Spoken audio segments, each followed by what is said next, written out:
Huh. I guess, I don't know if my net decided to straight die or if Twitch decided to die there. I'm kind of leaning towards the net, which is not great, but, yeah, that's not fun. What happened there? Okay, well, this is going to be awkward for the YouTube stuff. Because I guess we're going to have to take it from the top. Because, yeah, unfortunately, something got lost in translation there. Alright, so I suppose I'm going to have to be a bit quicker with this stuff here then. Alright, so Storm and Ragnarok over here is the set that we're drafting today. We already had like the quote-unquote intro stuff done here, and then everything decided to die, so we're just going to skip that bit. So we got... It starts off with a weird one. Like, Vortex the Whirlwind you'd think would be a Blackwing card because of the name, but it's not. So it does need non-tuner Wing Beast monsters, so it is sort of locked into Wing Beast stuff, and that's what you'd want to summon it anyway. So maybe Dragoonity could play it, I don't know. I guess you could, because it is level 8. Level 5 is not too hard to go into for Dragoonity. And then, it's a battle tutor though. When it's destroyed by battle or sent to graveyard, you special a level 4 low Wing Beast. This just seems super weird for what it is, but I guess I'd play it if I was playing Dragoonity and I got it. I don't know. These two cards are the main ones I want today. Cosmic Compass can special summon a bunch of tokens out depending on how many monsters the opponent's got when it is normal summoned, and that obviously sets you up for lots of synchro plays, which we'll be doing a lot of today. And Doppel Warrior works with that as well, so you get to special summon it from the hand if something gets rezzed from your graveyard, and when it's used as a synchro material you get 2 level 1 tokens that you can do whatever the hell you want with. I haven't tested with a card yet, I'm just pretty sure that is going to be super strong just based on that alone.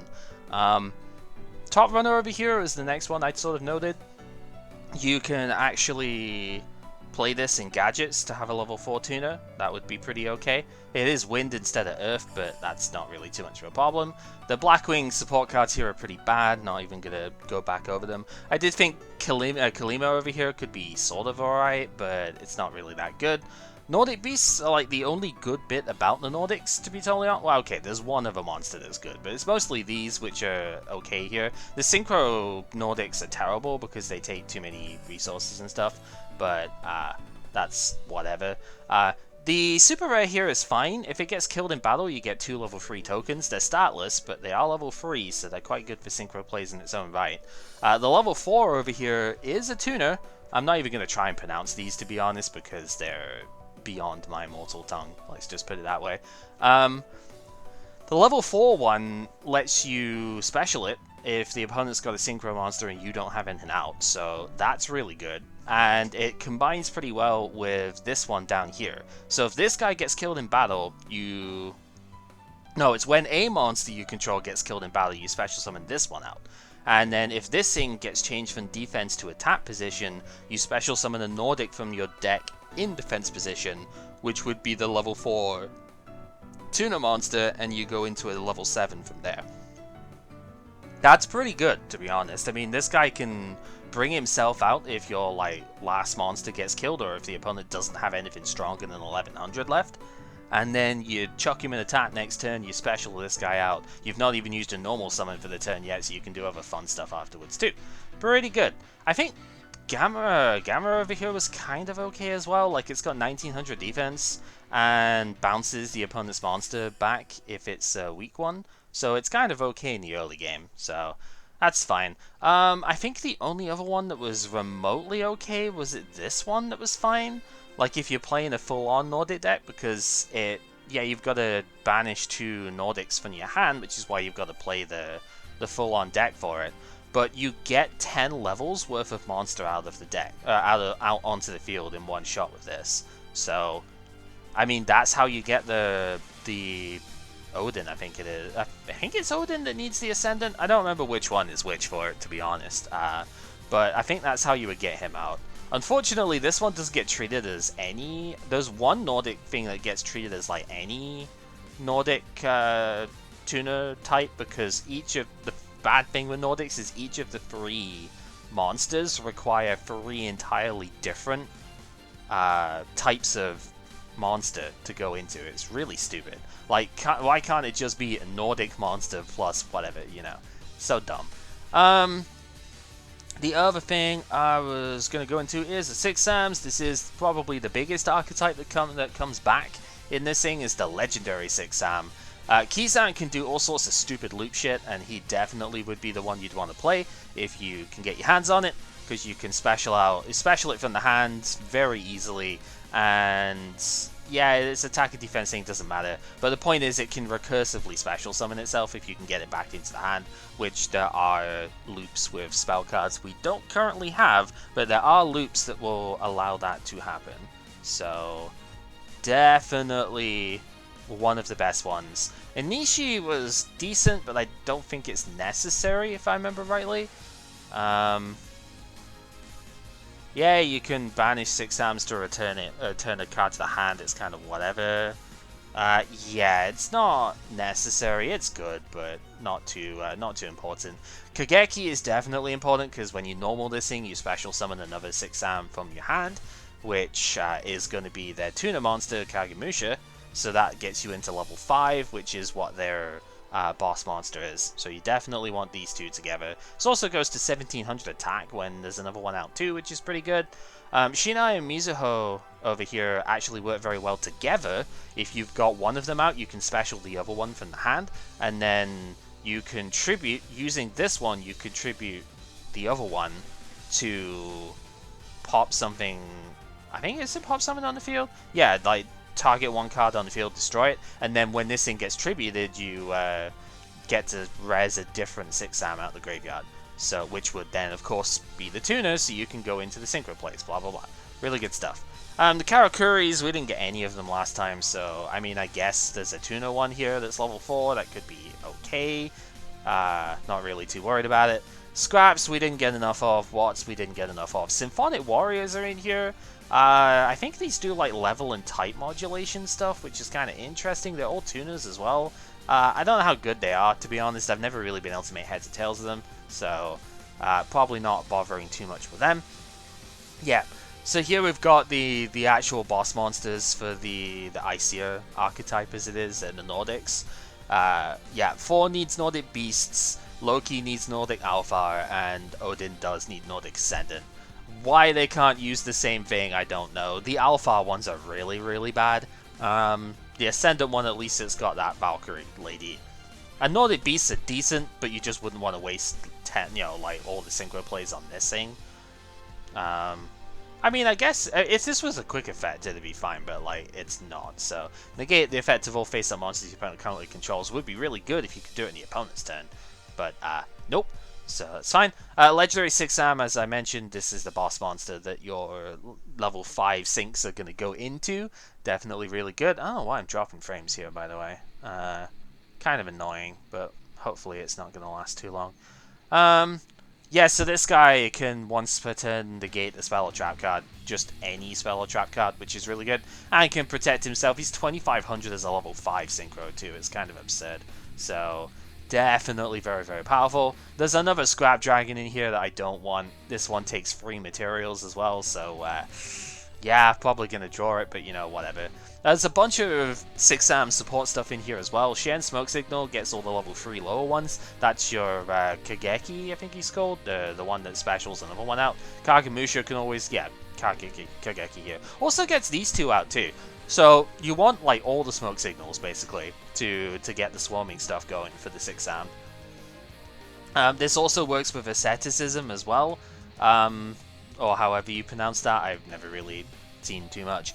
We're not really going to be able to play this card too well in this set, but this works super well in Extreme Force with the Elder of the 6 Samurai, because that shares the same attack value as Kagemusha, I think it is. So that gets you to level 5 as well. So very easy synchro plays off of that. Temple of the 6, if you've got Gateway, this is your your Bushido counter like thing, or I guess it's one of them that you can play. It's not the best one, but it is a Bushido counter holder, which you need for the loops to play. And then we've got a couple of Resonator cards in here, I think, as well. 2 Resonators in your graveyard, add a level 4. Yeah, so you get to return your Resonators, which we didn't really get the good ones of, but whatever. You return your Resonators to the deck and get a level 4 monster out, so that's kind of fun. Divine Wind of the Mist Valley is interesting. If you ever play a wind deck, it's limited for a good reason, because it can do some stupid loop shit. Wind monsters do tend to return themselves to the hand quite often, so yeah, if a wind monster you control goes back to the hand, you special summon a wind monster out of the deck. Really, really good there. Violons don't come in for a little while, but they do have a secret rare and this in for some reason. Not entirely sure why, but, you know, whatever. You get to recover equip cards, that's the whole deal, I guess. It's kind of fun. Forbidden Lance is really good. If you are going to get Dark Hold or something, you can target your dude, and yeah, it lowers its attack by a little bit, but it stops it from dying. It also reduces the attack of the opponent's monsters if you want as well, so you can run over them in battle. You can damage step with this thing, so lots of fun stuff you can do with that. Hope for Escape is an Exodia card, we don't care about that. There's a bunch of trap cards for the Nordic stuff, all of which are terrible, because they're just way too slow. Also, the search card for the archetype is an ultra rare, and it's a trap card. Why? Whatever. There's a couple of 6-am traps in here as well. Don't be fooled, this thing is not particularly good. Yeah, it's a free negate if it goes off, but it's not really something you want to be playing, really, because that's not the playstyle of the deck. Oh, this is the one that I was thinking. Of course it's a secret rare. This is the one that I was thinking of, the Vanadis. So, this card is the one that you can use as any Nordic tuner, which, fair enough. But you have to play it with Nordics to get out, so it's kind of whatever. Daredevil is also a bit of a bait, don't go for that. The Max C is in here. Chaos Hunter is in here as well. If your opponent specials a monster, you can discard a card to special this thing as well, and then the opponent just can't banish any cards, so no cost and stuff going for that either. Max C, though, I mentioned this before, but because our intro is probably going to be cut out because something died on my end, I don't even think I could play this right now if I got it, because Kib's just not summoning enough right now to actually make this work. But yeah, this card is the ultimate like wombo combo stopper, because the opponent does not want you to draw a ton of cards. So yeah, it's good. It's like stupid good. So yeah, the field spell, this is one of the worst field spells I've read in quite a long time. Although it does have a decent initial effect, but like the second thing here, if this card on the field is destroyed, destroy all Nordic monsters on the field. Why? It's an ultra rare too, we're bound to pull it. As Kib mentioned before, Cyber Shield Hourglass coverage, a lot of OSD imports coming in here as well. There's some worm stuff which is dumb, and then the Vylon thing is kind of okay. Like, yeah, it doesn't do anything attacking wise, but if you're playing some equip stuff, you know, it's not bad, but not really what we're after here. Okay, so hopefully we don't get disconnected again. I did see there have been some frame drops and stuff, but hopefully we don't get disconnected at all during this, because just because I bought Vegas Pro doesn't mean I want to actually use it here.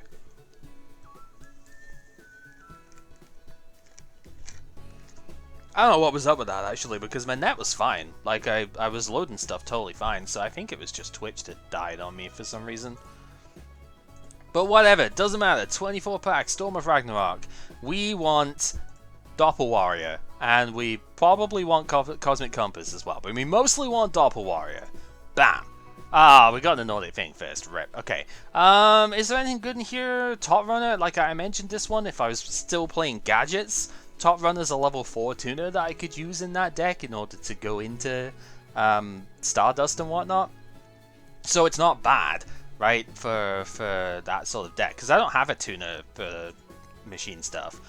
Okay, we did get one of the Beast. So this, the other one I mentioned, is if we get this and the other beast that's a rare, you can, if we get a playset of those, you can, those two actually work really well together, and you don't have to use them for Nordic monsters. So, you know, they're actually fine. This guy's pretty sweet, to be honest.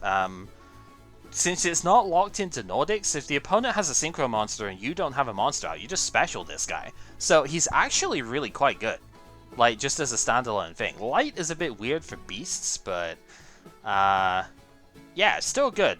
Nothing, unfortunately, nothing amazing in this one, though. So let's just keep moving. Scrap Worm doesn't really do anything for us. We are getting the, Shinai, we are getting Shinai Mizuho, like, 6-am stuff going here. But not really enough to go with there. There's the Doppel Warrior and the first super rare. And it is actually, again, not a terrible beast.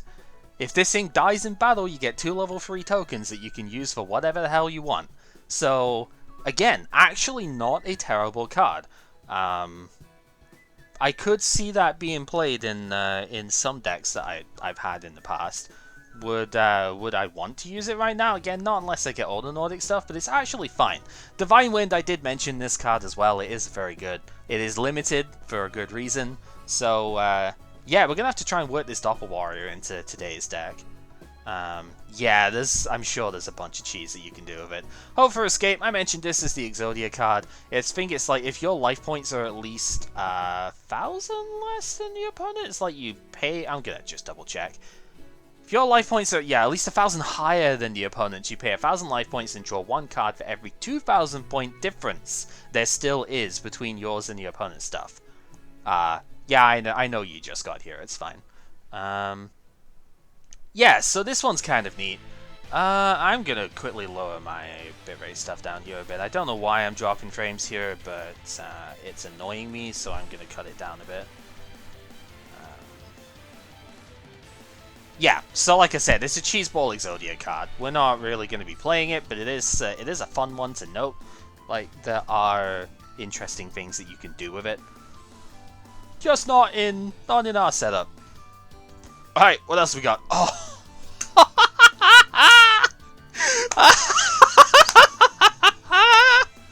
Oh god, we actually got Maxi. Holy shit, okay. This is still a $50 card, despite it being, like, massive ban. Okay. Wow! Okay. Again, I don't think I can play this right now, but holy shit, is that a card for the future? I would not have expected to ever get a pack 7 too! Still got loads of stuff we could do yet. Alright. That's amazing. Alright, what else can we do? Bam.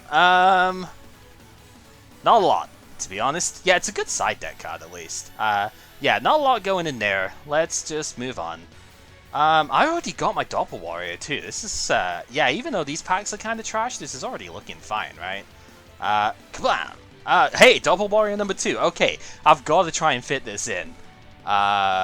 You'll see why later on. I've already played Kib with the core idea of this set, yeah, this pack yesterday. They did very, very well, but I really want to fit Doppel Warrior to what we're doing today.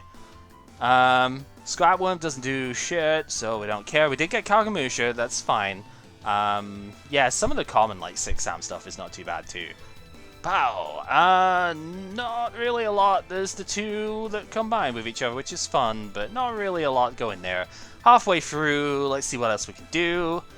No, not really. That's a bit of a bust. Next. It's a super... Oh, it's the third Doppel Warrior. Okay. The Elemental Hero dude. I didn't even talk about this guy. When this card inflicts battle damage to the opponent by direct attack, ew. Tie one set card to your opponent, ew. Once per turn, you may face one, discard one card, it can attack directly this turn. Great! Forgive me for being very unimpressed, but I am very unimpressed. Okay, yeah, but that's fine. We still got the Doppels that we want.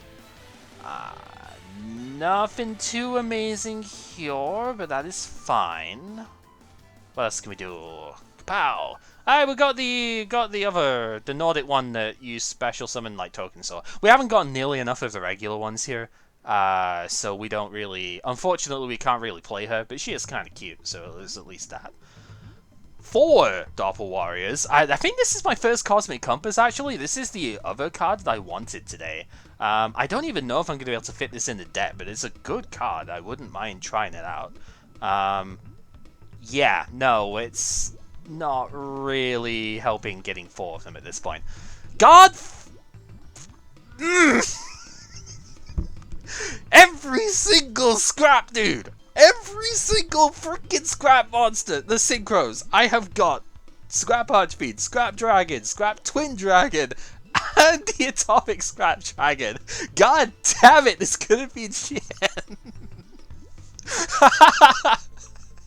I mean, I'm not really complaining, because I can't complain with this at the moment, but like, god damn it!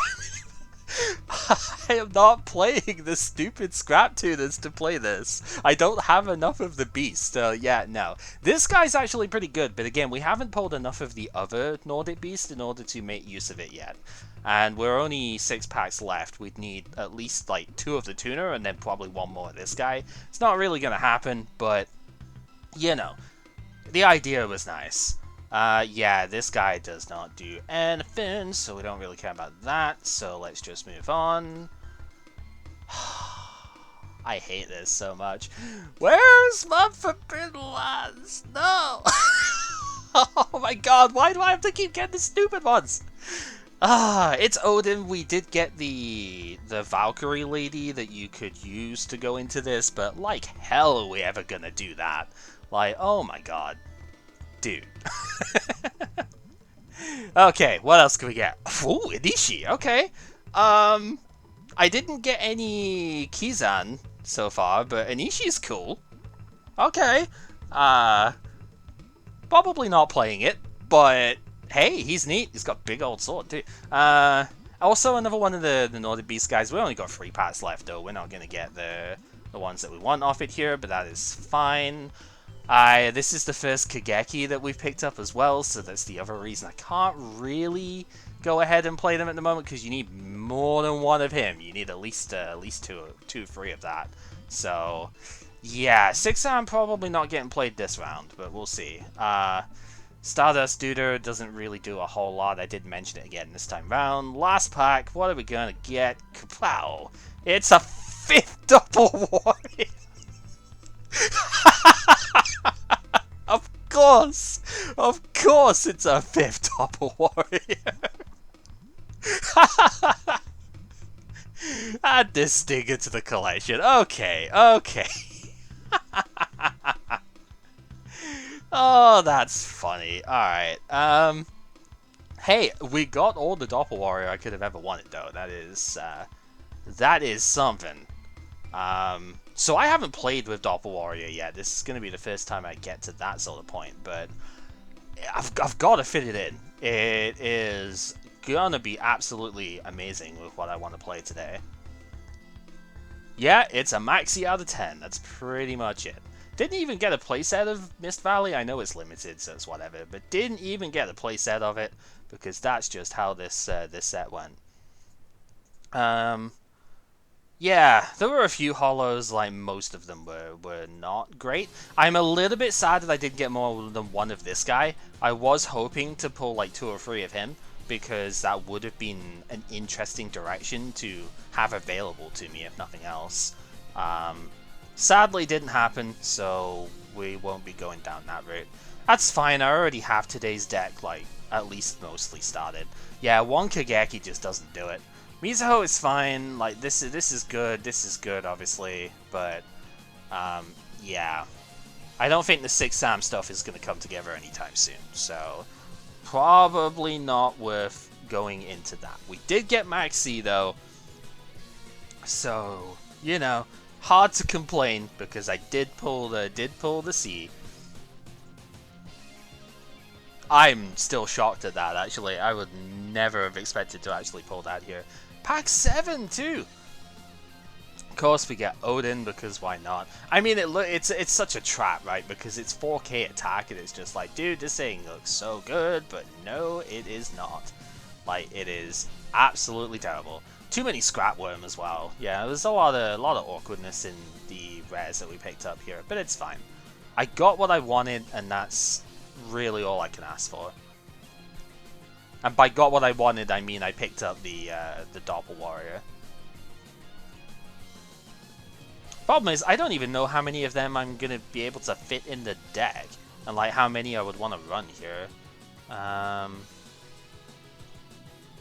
Ideally, like as many as possible, but we'll see. Okay, so this gives me my thing over here, so let's go ahead, bring this out. I'll boot this over here so I can see my collection on my other screen, and we'll go in. Yep, this is fine. Go in. Deck construction. Here is the outline of what we're going to play today. I need to sort the side deck out, but here is our outline for today. And this is what I need to try and fit the Doppel Warriors into.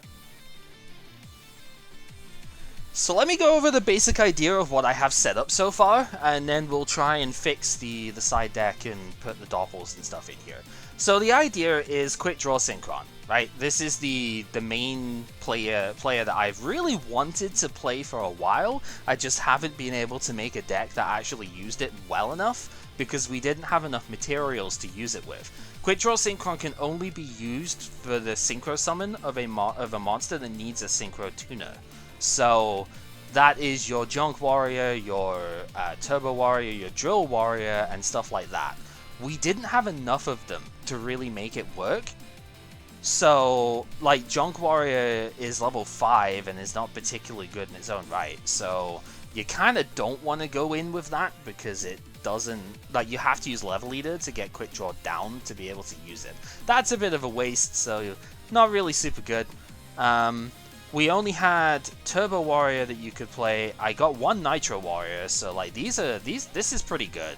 2800 is nice. You can potentially get double attacking going as well, but it's mostly the 2800 attack, and level 7 is quite good to go with. Drill Warrior is the big player though. This thing is ridiculously good actually, at least in this deck.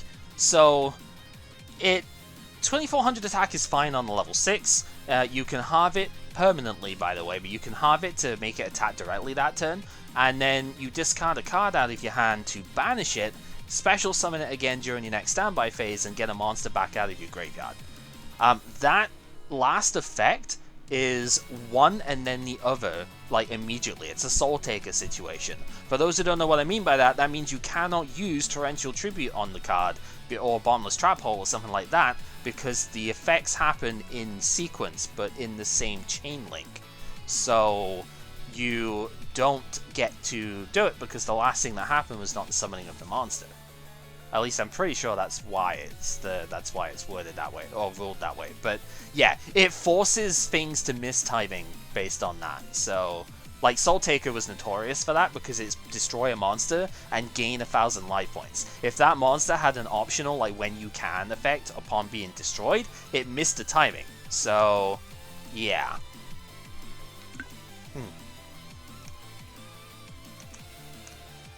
So, anyway, let's go over what we're playing here in order, and I can justify my reasoning for stuff, because some of it is actually pretty good, to be totally honest with you. So, our last two trade-ins from the deck stuff, at least at the moment, we might end up having a bit of a swap, but we'll talk about that if it does happen. Dandelion is absolutely going to be one of them. Junk Destroyer is the one which is a debatable one, but that's only because of something we're talking about that will involve the deck this came from. I may be able to swap this for something else later. Point is, Dandelion is disgustingly busted. Kib did pick this one up as well, I'm pretty sure. At least he told me he did. So, yeah, this card is ridiculous. When it gets sent to the graveyard in any way whatsoever, you get 2 level 1 tokens out. You can't tribute someone with them in the same turn, but usually that doesn't matter. Has come up a couple of times in testing, but usually doesn't matter. The idea is that these level 1 tokens can be used for further Synchro plays with the Quick Draw, or Glow Bulb, or any of the other like tuning stuff we have available to us here. Debris Dragon is a really good thing to run with this, because Dandelion does have less than 500 attack. Debris Dragon will special summon it from the graveyard, so you can go into the level 7 dragons that I have here. You know, Black Rose or the Ancient Fairy Dragon. And the cool thing about this is that Dandelion activates in the graveyard, not on the field. So even though it gets special summoned with its effect negated, since its effect activates in the graveyard, that no longer applies because it's no longer on the field. So yeah, it's not on the field when it activates, unlike say Rescue Cat or Exiled Force or something like that, which would get negated. So this thing just basically lets me get 2 more tokens out alongside a level 7 dragon, which is really good. I would play Gungnir, but Gungnir needs a water monster, which this is not, so we can't do that. Gigaplant is here because I don't have Titanial, but it does actually come up sometimes as well. You can re-special summon Lone Fire Blossom or your level 1 tuners that I have here, so it actually does come into play a little bit being the plant, but this is here to fuel the Lone Fire Blossom engine. Lone Fire Blossom can search out the level 1 tuners that I have here. Both of these have got once per duel effects that can revive themselves as well to get more synchro plays out, and it can also get Dandelion out of the deck, which obviously helps to get the stuff going here. It also does service as a revival for Debris Dragon, because it does have 500 attack. You can't tribute and special summon with it, but it does still work for the same reason Dandelion does, as a level 7 synchro fodder, basically. Or level 8 if you've got tokens on the field, which you probably will do, because this deck literally just spams out tokens like nobody's business. Level Leader is in here because it's a free special summon, basically. You use this on the Drill Warrior that you have summoned beforehand, and when that gets banished, it comes back as a level 6 monster anyway, so no harm, no foul, and this thing can just constantly recur itself and get extra singular levels in play so that you can get higher synchro climbing going. Quick draws, as we mentioned, are the main mechanic of this deck, really. We're playing the Saigan and the 2 Witch to be able to search for the quick draw, because it is actually that important to get going here. This deck doesn't really have many main deck plays. It really relies on the extra deck to do most stuff, so getting to quick draw is kind of vital here. Since the Serpent is great because Quick Draw Synchron requires you to discard a monster in order to special summon it. Since the Serpent comes back every turn, this is pre-RotA, so you will be able to recur it every time, and that is absolutely great. Spore and Glow Bulb, I did briefly mention them. They both function as level 1 tuners that you can get out of the deck with Lone Fire, but Spore is actually pretty cool because it can become a level 4 tuner if you banish the Lone Fire which you special summoned it with, so that lets you climb up into Stardust Dragon and therefore, you know, like Shooting Star Dragon and stuff quite easily here. Whitestone Legend does look a little bit weird at first, but the idea of this is that, well, this is the deck that literally breaks Painful Choice here, but if you send this to the graveyard with Quick Draw Synchron, you get Blue Eyes White Dragon out of the deck. If you send it to the graveyard with Painful Choice or any other discard type way, you get Blue Eyes White Dragon out the deck. This maintains card advantage whilst also giving you the 2 tribute monster, which is very playable in this deck. There are so many monsters that can keep either like tokens or just monsters in general that can keep coming back on field. Treeborn Fog is a really good example for that as well. There's a lot of spare tribute fodder that comes out in this deck. Blue Eyes White Dragon looks bad to play at first, but it's a 3k attacker that is searchable that you can also just literally dump out on the board at pretty much any point that you want. It is a lot better than it looks. I'll tell you that now. Treeborn Fog is here because it's level 1 and also keeps coming back out the grave as well. Fantastic Painful Choicing, fantastic discard fodder. Speaking on discard fodder, Volcanic Shell has been very, very good actually. You discard one of these, you pay your 500 life points, you get a shell out the deck. You normal summon that shell because you discarded it to special summon Quick Draw, you get your Drill Warrior, it's a soft once per turn, so the second shell gets the third one out the deck, which you then discard with Drill Warrior to banish it and, you know, recur your resources next time round. It does cost a few life points to do, but that's not really too big of a deal. It just keeps your hand advantage pretty super high, gives you free discard fodder, amazing card. For the spells, the usual stuff, Dark Hole, Graceful, Duster, Reborn. 1-for-1 is obvious in this deck. We have like 9 level 1 monsters or something at least that we can play with it. Painful Choice is literally, if there is going to be a deck that will get this card banned in our format, this is it. We have like 7 really good targets for this. Dandelion, the common one is Dandelion, Double Whitestone, Sinister Serpent, and Level Eater. And if you don't give me Dandelion, then I get 2 tokens. If you do give me like the Whitestone, then I still get the other one in the grave to get the search anyway. If you and I get the tokens. Like Glow Bulb is even a thing in there as well, right? Sinister Serpent comes back. There are like, and Spore even wants to be in the graveyard. There are so many targets for Painful Choice in here. Absolutely all of them are just about game winning by themselves. It's ridiculous. So many resources to gather. I actually want 2 of these, but I only have 1. Pot of Avarice is ridiculous in this deck, because you get your resources back too. I wouldn't play it over Pot of Greed, but it would be pretty damn close. Like, it is ridiculously good in this deck. It's just a free draw too, basically. That also gives you back stuff that you want in the deck. Premature Burial is amazing in here for fairly standard reasons, really. We want to just revive punch stuff. That's why there's a Call of the Haunted in here as well. Rageki and Scapegoat. If I play Scapegoat at the end of his turn, I get 4 tokens out that I can use for Synchro summoning dead easy. So, very nice to play. And then for the trap stuff, it's just super basic. Call of the Haunted for revival, especially of stuff like Gigaplant. Mirror Force, 2 Torrential Tribute, and Starlight Road is the new one which has been added in here. This is really good to set because we now have, as you see, both of us have got it. Darkhold, Duster, Rageki, Mirror Force, Torrential Tribute. We both have like an equal number of these at this point, and Starlight Road will stop all of them.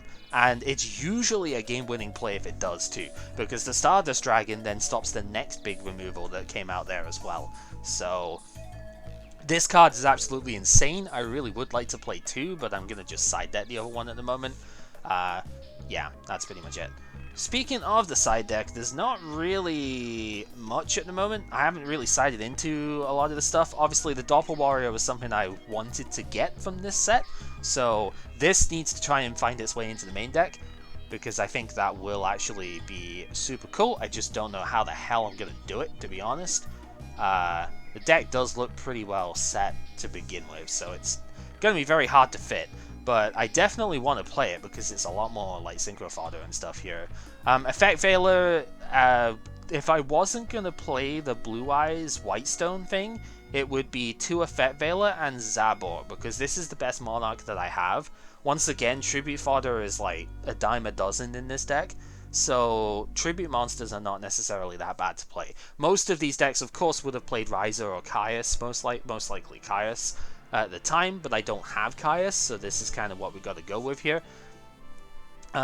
Cosmic Compass was the other thing I wanted because it summons a bunch of tokens that I could play, but again, maybe not going to fit that main deck here. Road Warrior was, yeah, Light and Darkness Dragon was the other one, which we don't have, so we don't have any trade space left for it. Road Warrior, like, extra deck space is a little bit tight in this deck, actually. Road Warrior is not in the main deck right now because I don't have any targets for it to special summon. That changes if I can fit Compass, mostly Doppel Warrior, let's be real. But if I could fit, like, Doppel and maybe Quillbolt in here, Road Warrior would be definitely worth the consideration.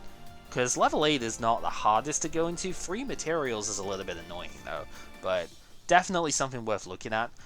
Book of Moon was something that these decks used to play a lot, but then they also tended to play Raikou and like Mega Nimble Hamster and stuff, which I don't have. So, but then of course they don't have stuff like Sinister Serpent, like Witch, you know. So different skins, I suppose. And yeah, that's pretty much all I was considering. Junk Synchron was here because initially I had Junk Warrior as well. How was the testing with Scapegoat? I don't think I actually drew Scapegoat, so I didn't get to actually like play it here. I could easily cut Scapegoat for Doppel Warrior, I think. I think that would be fine. Because you want as many monsters in the deck as possible here, so like I could fit 1 Doppel Warrior instead of the Goat, and that would probably be alright. Speaking of the extra deck though, like for the extra deck, we do have the 2 level 7 dragons, Ancient Fairy and Black Rose. Obviously, Debris Dragon with this can be pretty helpful to clear the board up. I do still have Brionic because it's a problem solver. There are, you know, this deck would probably lose to Catastor, because there's not really a lot that can summon. There's nothing that can summon that's dark, actually. So, like, Catastor would probably be a bit of a problem. Drill Warrior, obviously, is the main thing of the deck here. Formula Synchron lets us go into Shooting Star. Yes, that is a thing. I have summoned Shooting Star quite a bit here. Iron Chain is needed, at least 2 of, because you are playing Debris Dragon. It has to go into Dragon Synchros, so we do need to play the level 6 one here. Junk Destroyer is the main reason Quick Draw is actually playable with it here. Yeah, because you can go Junk into the into like 3 destructions with this pretty easily. No, I do not. That is not the purpose of this, I'm afraid, Jurassic. Magical Android is here because it's a level 5. It is actually kind of easy to go into level 5s here, so it's definitely worth having one around. This is picked up for the future because I did trade for this. It's picked up for the future so I can use it potentially for Quasar, but we can't get Quasar for a while, so it's whatever. Nitro Warrior, this is the level 7 that Quick Draw can go into. It does actually have a decent amount of power in its own right, so that's kind of fine. Scrap Dragon, very, very good with all the excess like tokens and stuff here. Yeah, it's the waiting room for Librarian, basically. Yeah, Scrap Dragon is fantastic here because we've got a lot of spare fodder that can get played out of this. Like, excess Cola Haunted being used, the tokens can get used for this, you know. Treeborn Fog, stuff like that. There's a lot of spare things that we can just afford to destroy here, so Scrap's really good for that. Stardust and Shooting Star, because we have Formula Synchron, Shooting Star is possible to go into. Very, very good card in this deck, actually. The attack negate is pretty neat in its own right, but just the fact if it stays on the field with the negate of the destruction effect thing is really good. And Stardust obviously is just strong in its own right too. Obviously you want it for Starlight Road, but it's also just very good to play on its own accord. And Turbo Warrior is my main out against Stardust Dragon, actually, because this thing will just halve the attack of the Stardust when it runs over it. So, and it's also 25 in its own right. So I haven't actually summoned this yet because Drill Warrior is usually the thing that you want to play, but Turbo is there in case something's gone wrong and Stardust has actually hit the field, because yeah, it's actually pretty good at that. So, yeah, like I was saying, extra deck space is a little tight here. I want to try and put Road Warrior in, but I don't know where it would go. And again, it's mostly if I was able... to get like Doppel Warrior and probably Quillbolt in there as well. Which I don't think is going to happen, but... I mean, it is a 3k attacker as well. It is quite respectable. I might actually just keep it in the side deck. And then see, like, maybe I could afford to take out, like, Bionic or something. Or Turbo Warrior. And, like, side into it. It's always an option. Okay. So, I think the first thing I'm going to do... Yeah, I think I will swap the Scapegoat out for Doppel Warrior. I would like to fit at least one more in. I have a playset. So I would like to fit it in. I guess I could try it instead of Treeborn Fog. Like... Treeborn is decent, but... No, Iron Chain is staying at 2, because Iron Chain is needed for Debris Dragon to go into. Iron Chain is not getting... Yeah. I know, taking out Brio potentially is a yikes, but Brio is also not the easiest of things to go into here. It's a Sea Serpent, not a Dragon, and it's not a Synchron thing. So, it's not always, like, the easiest of monsters to go into with this deck. It's also level 6, which is a bit awkward too, so... But again, that would just be decisions at the time. Like, maybe I would side an Iron Chain out or something, but again, that's pushing it a little bit, because Debris Dragon is kind of important here. It's mostly because Debris can like proc Dandy. Yeah, Turbo Warrior is more likely the thing to come out. Destroyer is not coming out like ever because it is just too important for the deck. Okay, Junk Synchron can probably go. I don't think I need that here. Compass I'm probably not going to actually end up using.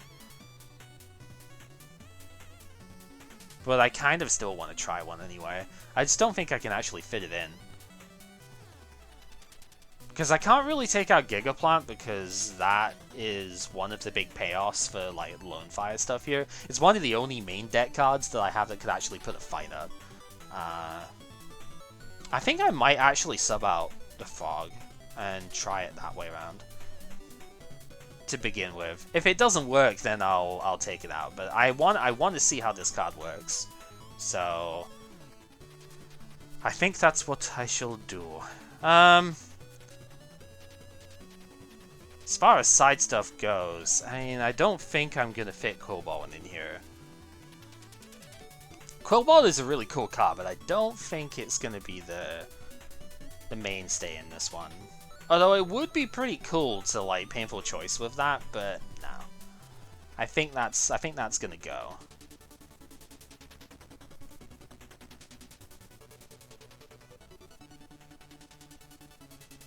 So then what would I want in the side? Probably some trap stuff, to be honest. The one Compulse that I've got should probably go side. The Bottomless should probably go side.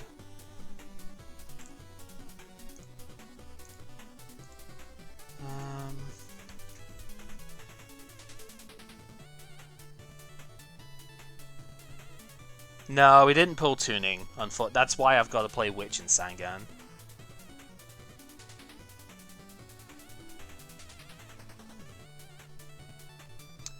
Yeah, I mean, that's fair. You've got to be able to trigger the summon.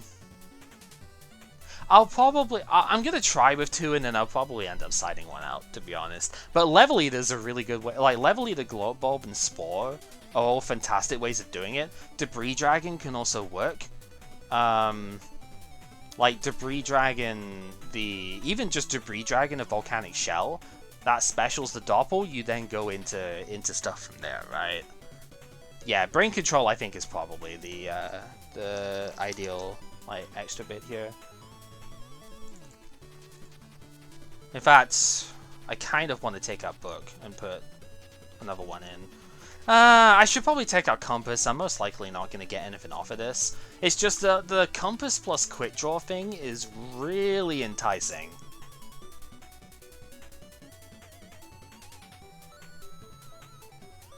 Because if I could special Quick Draw and then normal summon Compass and get like 3 tokens out, that's a Junk Destroyer that kills 3 of his dudes. Which is not just monsters, it's cards, so it's like, that's really strong. It's just, yeah, maybe a little bit overzealous of it, I don't know. Yeah, I guess I'll take it out.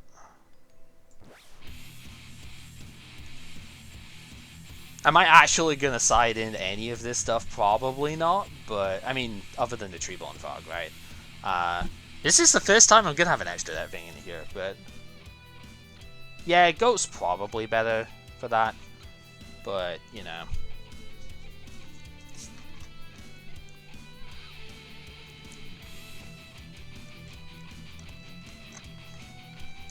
Oh, yeah, I suppose we should. I suppose we should.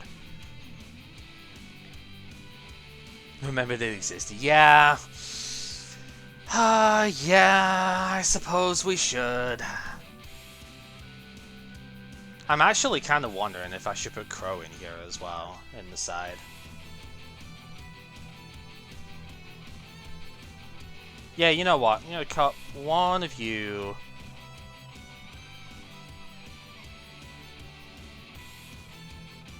Probably cut the... as crazy as it sounds, I think I'm gonna cut the Book. And we're gonna have you, Doodlebug, in there, and I'm actually gonna put Crow in the in as well. I don't think he's gonna be playing much. Yeah, he might have. He doesn't have Gateway at the moment, but yeah, he might have. Yeah, I don't think Crow's gonna get used for too much at the moment, but I might as well have it in anyway because it could actually come up here. Yeah, so I think this is what we're going to try. Quick Draw is going to be interesting because it's a level 2, which is different for the deck, for sure. The unfortunate thing with Doppel Warrior, like, you can't actually summon this off of Debris Dragon. It's the only downside to it, I think. Because it's too high a tap power for that. So would Quillbot Hedgehog be though, so it's obviously that's not any different. But I think that's like the only real disadvantage to it here. Maybe I should actually just have the 1. Yeah, I'm just gonna... I really want to try it, but I don't know if I trust it enough at the moment. I'm just gonna have the 1, and then I'm gonna see what it plays like. If I draw it and it like does amazing in game 1, I'll probably side the other one in.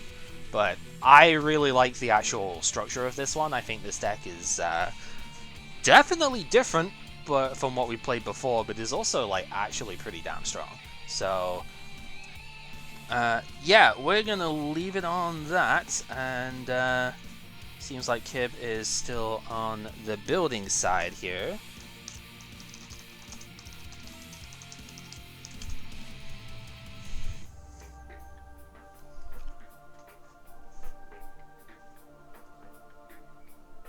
So let's go ahead and do that.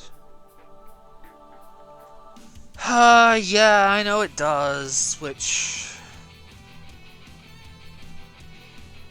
I'd love to play Junk Synchron in here, but I just don't know what I would do with it, really.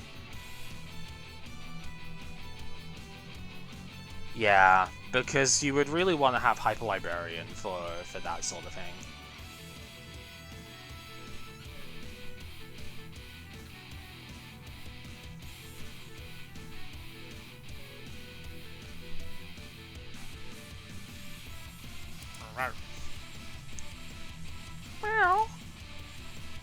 Okay, so I had a weird internet disconnect like after we stopped, and I was starting to describe the set, and I saw, oh, my stream's not on anymore. What happened here? And it's like, uh-oh. So, yeah, the YouTube side of this is going to be super weird because I am probably not going to edit the like intro bit that we went in, so it's just going to be straight into set description, but that's fine. Yeah, I don't know. In the meantime, I bought you some time with some outside interference being like, can you get this thing from under the bed for me because I can't reach it? Oh. So that kind of happened. Oh well. I mean, it wasn't the worst thing ever, but alright, so I'm going to reset the stream on my end real quick. Yep. Oh, this set was exciting. I don't know. It's there weird. There were a lot of comments and rares and such that were pretty interesting in this pack for sure. Yeah, definitely. It's a weird one in a way because I think, like, it is possible to actually draft pretty much a cohesive monster core out of this one set, right? Because the 6 Sams in here are really cool, but, you know, you've got to actually get enough of them to really work on that, I suppose, but... There's enough there. There's like all the legendary, or almost all the legendary 6 Sams are actually pretty good, and they've got some good searching and flooding field stuff in here too. So, like, yeah, you could actually build most of the standard like part of it here, like, and without even having too many cards in the previous sets. It's interesting. Yeah. But it also has a couple of other cards which I thought were pretty cool too, and a lot which I thought were not quite so cool. But we'll go into that as we go. As we go. Just adding some finishing touches to the deck here. Yeah, that's fine.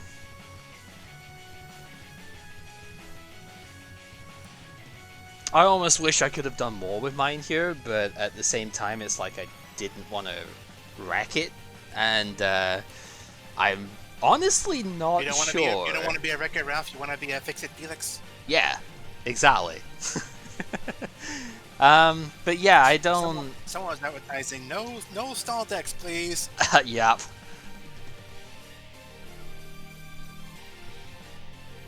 Alrighty then. Oh, yoink. Nope, you got it. Again, I click like semi-randomly, I'll be honest. Okay, let's see what we can do. Stand by main. This seems like a pretty reasonable start here. We're gonna play the good old Graceful Charity over here. Draws and the draws. Draws indeed. 1, 2, and 3. We're gonna discard the White Stone of Legend and Level Eater. So, White Stone triggers. I see where this is going. Yeah, White Stone triggers. We are gonna get Blue Eyes White Dragon out of our deck here to the hand.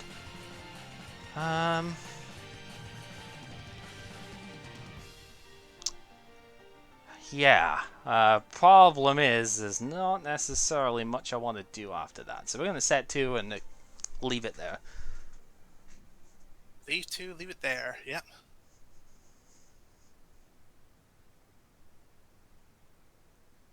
Yeah, that could have been a better Graceful Charity, I'll say that much. It's not terrible, but... Not terrible, but it'll get you started. Alright, so I'm just gonna set 2. Okay. Call it a day. Well, if Graceful Charity doesn't get us there, let's see if Pot of Greed will. All the draws. Again. Is that alright? Yep. Okay. Ooh, now see, that might actually get things started a little bit better here. Maybe. There's a slight possibility. Ever so slightly. Yeah, I actually don't know what I need to do out of this hand. This is so weird. I'm gonna set a 3rd one and end turn.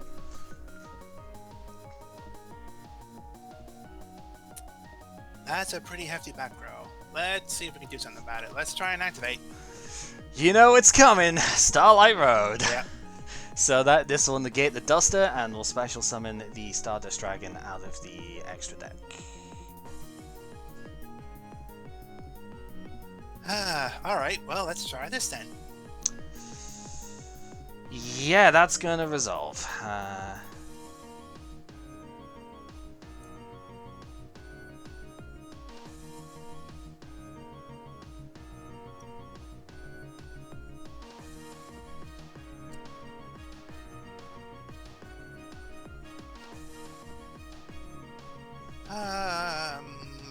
Alright, well, I'm going straight to battle phase and gonna try to attack then. Yeah, that's fine. 25. Then main 2, set 1, go for broke. Okay, so standby phase, I will gain the 1000 here. I'm not going to be bad like I always am and forget to do it. Alright, anything else on for me? No. Okay, right. So, okay, I think this should be a reasonable way of doing things. I'm going to send Blue Eyes to the graveyard to special summon Quick Draw Synchron. Quick draw. Yep. When Quick Draw is summoned, I'm going to Torrential. Oh. Do remember this Stardust that's will not come back, it. so you can negate it if you want. Well, I'm not going to activate this effect. Oh, so everything's gonna go. Okay. Oh, you did get the 6-amp stuff. All right. Fair dues, my man. That's pretty respectable. Okay. Right. Let's flip Cola Haunted then. Target will be. Yeah. No. Target's gonna be the Blue Eyes. So. Big old Blue Eyes butt. Yeah. Any response? Nope. Alright. Then we will... Oh, do I want to go battle first? No, actually, just before we do, I think it's better if I strip a level off it and get level either out. Just in case, like, Mirror Force or something is the thing here. I mean, no, now it's a level 7 Blue Eyes. Whatever will it do? Yeah, I know, right? Yeah, so now I'll go battle phase and try and hit for free. Yeah, on his attack then. Book of Moon, flip it face down. Alright, that's fine. But Cole stays in play because it's not thingy. Yep, it's not destroyed, it's just disconnected.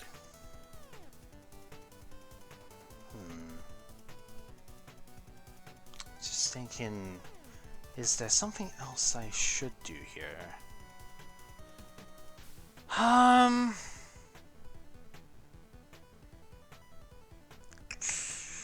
No, I think that's okay. It'll be level 8 when it flips back up as well, is the fun thing. Yeah, it's doesn't continue that effect. Ah, that's funny. Alright, well, let's see if we can draw into more draws here. Yep, go ahead. The first resolution in the draft series here of this one, because we finally managed to get it swapped over. Hooray! The funny thing is, I'm not even playing the card that I swapped for it this time around either, but that's just because it doesn't fit the deck, you know. I can't physically play it in this one.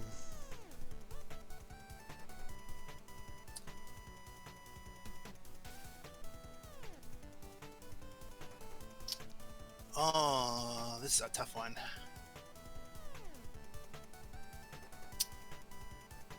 I may have to do it this way, though. I'm going to discard Iroh. Yep.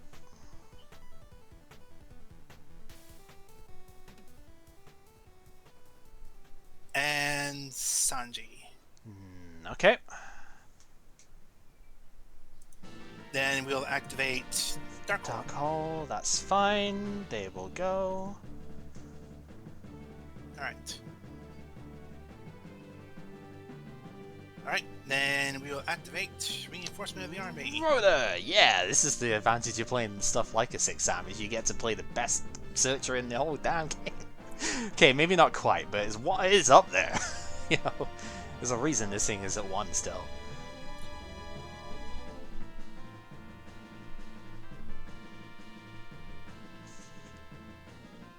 Are those little squire thingies warriors as well? They are. Little monkey things.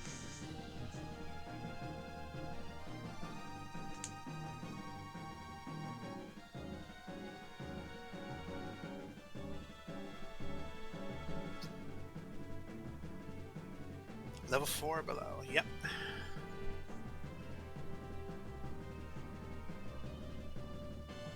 Alright, well, I guess I'm gonna have to pick this one. Mizuho. Okay. So, yeah, if you've got the other one linked to it, you can special the 2, and then. Yep. So we double summon Mizuho. Yep. And we will special summon Shinai. Yep.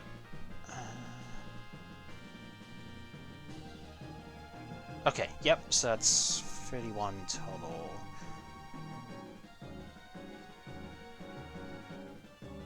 So if it gets tributed. Yeah, if it gets tributed, it'll bring one 6 samurai monster, except Shinai, into the hand. Yep. So we'll just go straight to battle phase, and they'll both attack. Yeah, I'm gonna take both. So, so 16 and 15.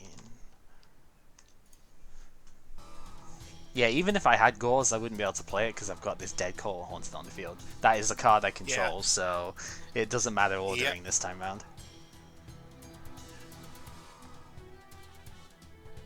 I mean, the funny thing is, we learned that you can still use that dead call the haunted in ways that we figured out. Oh, can I ever?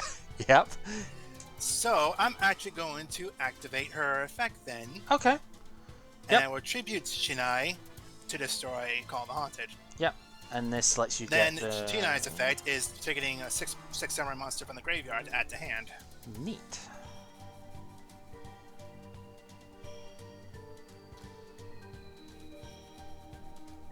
Which will be Sanji. Okay. And now let's turn on that. Alrighty then. So we know that's the one that's in hand.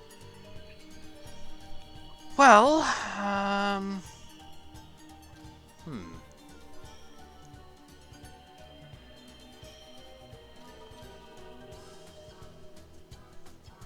Just thinking if this... I think this is a decent enough line. We are going to play Premature Burial.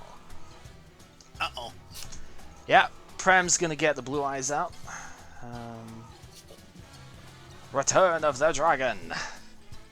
We're also going to get Level Eater out here. There's not really a reason not to here. Because... I mean, is that even worth doing? I want to, but I don't know if it's worth it. I mean, you've only got the one dude in hand anyway. I don't... Do I really need to push anything here? Probably not. This is where I wish I had like Trident Dragon in the deck or something, because I could have totally gone into that right now. It would have been really funny, actually.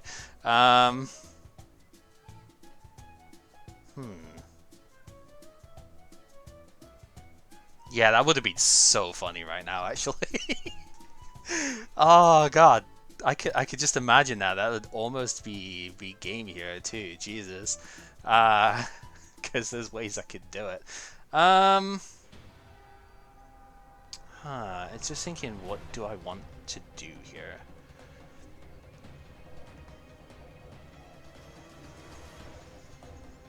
It's kind of how like all in do I want to go is the question with it, really. I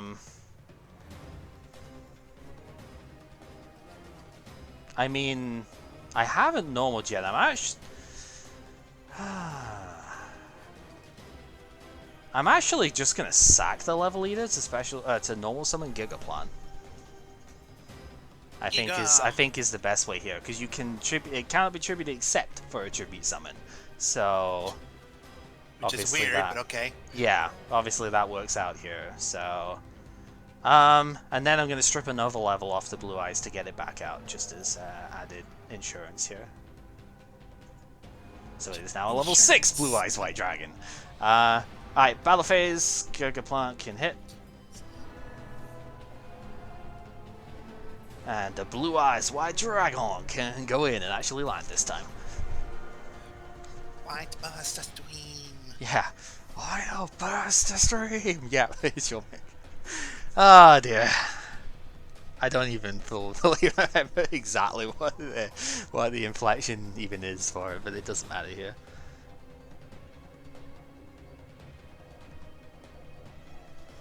Alright, let's just set a defense monster and then turn. And that will do because I was holding Ragnarok. Why do you have all the cards? I know. Yeah, I was holding on to that when you didn't. I had like that, and Torrential was the sort of idea for it. I was like, yeah, I'm gonna shoot for Torrential first and see if you take the bait on that before I go Ragnarok. Because I mean, I would have still had Quick Draw Synchro out. I could have done some pretty funky plays with that if you left it live. So I don't blame you for that. I think that was pretty much the right way around to do it. It's just just having multiple outs for it.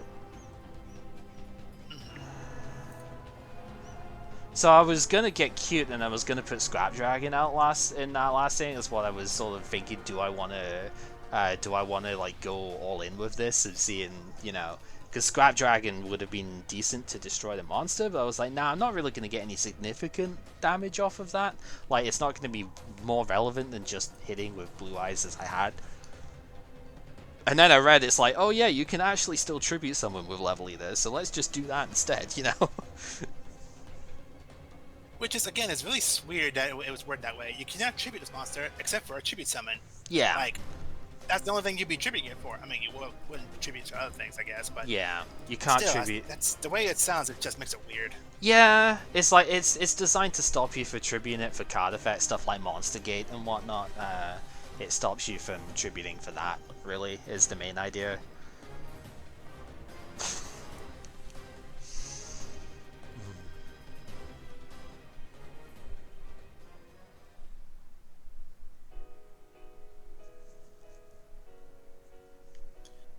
Alright, let's summon a monster. Okay. And end turn. Alright. What are we going to be able to do? Okay, so this one destroys face up? Yeah, face up spell traps. Okay. Face up cards, yeah. Alright, well, we're going to do the stair climb and end turn at that.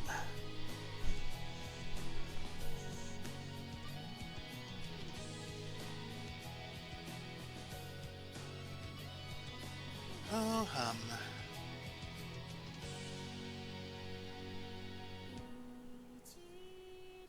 Alright, well, I'm gonna actually put him in defense mode. Interesting. Okay. I'm Yep. going to summon then Shien's Stand-Up. Okay. So when this is normal summon, put a counter, blah blah blah.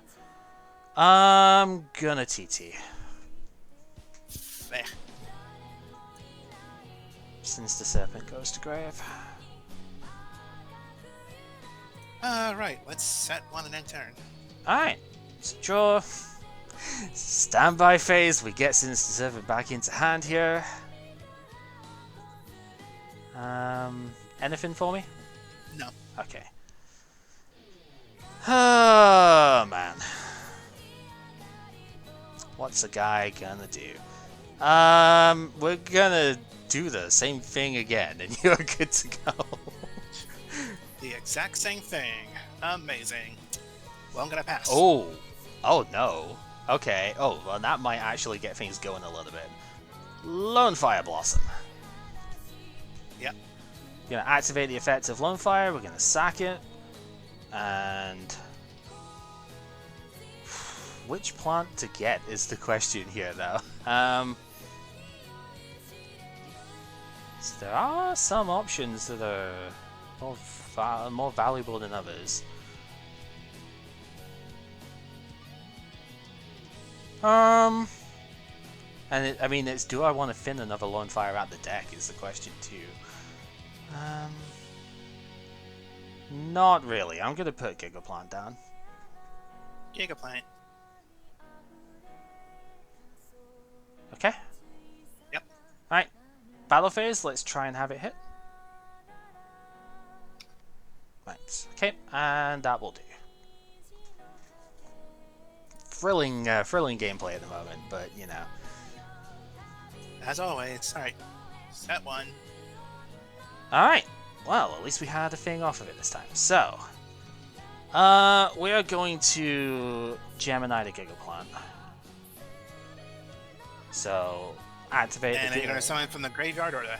Yeah, I'm going to activate a Gigaplant. I'm going to special summon Lone Fire from the graveyard. Alright. Alright, well, on that activation then. You got the crow for me. Nice. Okay. Yep, so that gets banished then. Excellent. I was hoping to see that at some point because, yeah, it's kind of a good card. Alright. In that case, I'm going to flip summon Since the Serpent. I'm going to normal summon the Spore. I can't normal summon. What am I doing? I fucking Gemini'd this turn. I'm stoops. Fuck it. Yeah, well, you know it's there. I'm sorry. I'm being an idiot. Battle phase. I mean, that face-on card could have been anything. It could have been, yeah. It's just gonna hit. I'm sorry. I was being dumb. Yeah. So, special Alright, level 3 or lower, yeah. Lower 6 Yeah. samurai. I get it, Chaos. I know it already. I'm being a stoop. It's fine. Which I guess it will be you. Shinai. Yep. Okay. Alright, so then main 2, let's set 1 and end at that.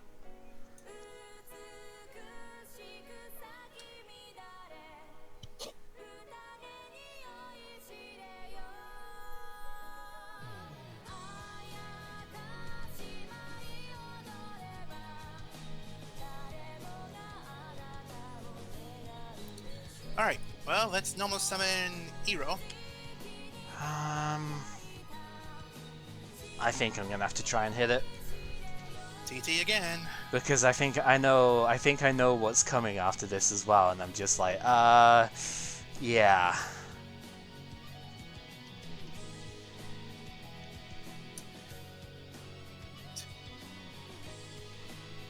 Well, there's another play I can make here. Oh yeah, that's right. You've got Anishi as well, right? Yeah. Okay. Anishi! Inishi! Wah! Wahaha! Alright, so, battle phase, he will try to attack directly. Yeah. 22. Yep.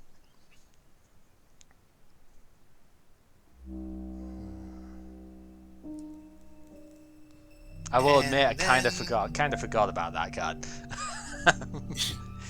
I mean, he's pretty useful there. Yeah, he's good.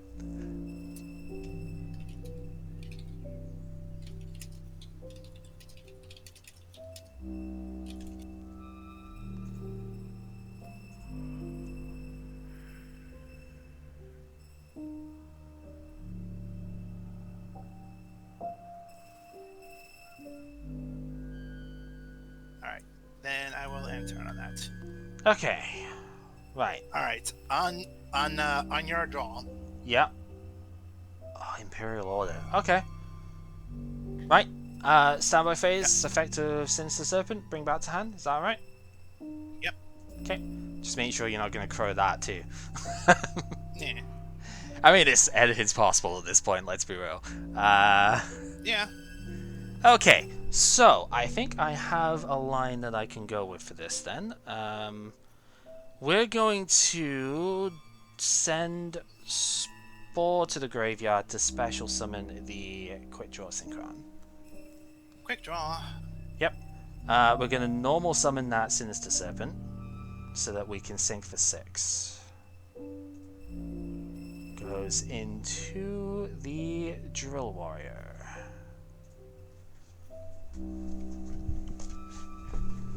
Right, so then battle phase, which I forgot to leave standby because I'm astute, but whatever. Battle phase, we will hit over.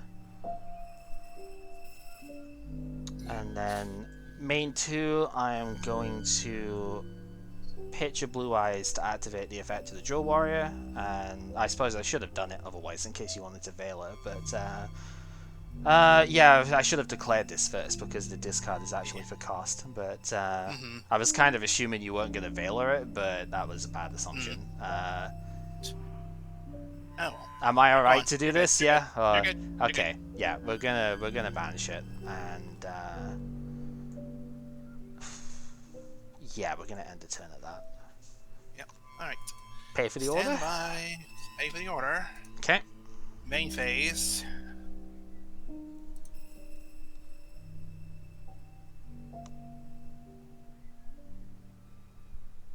Yeah, I'm not used to Effect Veiler actually being a thing that's in the format yet, I will be honest. Yeah. We've had it for I've had it a little bit longer because I did trade for it, but we basically had it for not even one set yet because we literally just opened it at the end of the Hidden Arsenal free thing in Yusei's pack. Yeah. So Alright, so I'll just pass on that one. Okay, so standby phase. So on your standby then. Okay. You're gonna crow Sinister Serpent. Yeah, gonna crow the serpent. Okay, so that's gonna be chain link 3 at this point because it would be Drill Warrior, then Serpent, then Crow on the thing. So yep, that's gonna get banished, and then Drill Warrior is going to come back and get a monster out of my grave, which admittedly not the greatest targets at the moment, but is good enough. We're gonna take the quick draw back. Because I think that should seal things here. Yeah, there's not much of a thing otherwise, so I think we will send the Glow Up Bulb to the graveyard, special summon the Quick Draw. Going to activate the effect of the Glow Up Bulb here, which mills the top as cost. Special summons itself out, if that's alright. We're not going to see Crow number 3 come in here, are we? Go on. Okay. And then this is going to let me special summon Doppel Warrior from my hand here, because a monster has been special summoned from my graveyard. Yep. So now the Doppel Warrior with Quick Draw is going to go into Nitro Synchron to finish this off. Nitro Warrior even. As the go further beyond part here, we do get 2 tokens because Doppel was used for a Synchro summon. They are level 1s here. Level 1, 400 in attack mode. Yeah. Oh, they're in attack, are they?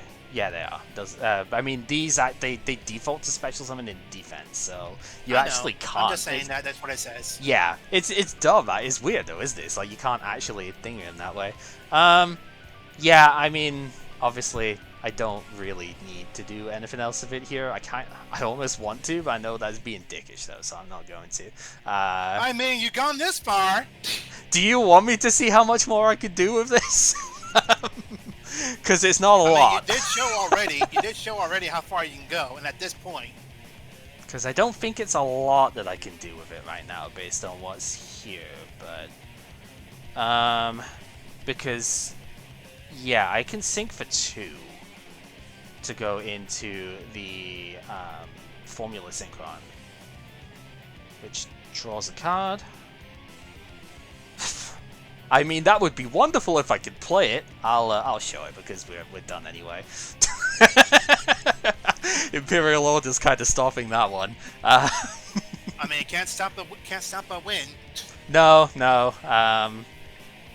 Yeah, there's not a lot else I can really do from here. I can get Spore out, but that gets at level 2 or level 7. Actually, no, shit, that works. Yeah, we're gonna use the effect of Spore. We're gonna banish the Gigaplant in order to bring the Spore out as a level 7 Tuna monster. God knows how we got there, but you know, because that can sync with the other token to get Stardust out. Because yeah, I actually can go further beyond here then, isn't it? Because then we can sync out the Stardust with the Formula Synchron to get Shooting Star.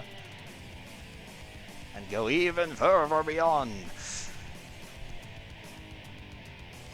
And, well, yeah, fuck it. For the sake of it, we're gonna use the effect of the Stardust anyway, because it doesn't actually factor into the attack stuff here, so let's just see how many we would actually get, attack-wise. 2. Okay, yeah, that's better than normal with it, alright. Yeah, they would get shuffled back in, so it's like that, quick draw, and then, yeah. Shuffled back in. Would be real nice if there was just a way of, like, you know, green text to just, like, have a separate command for it, but whatever.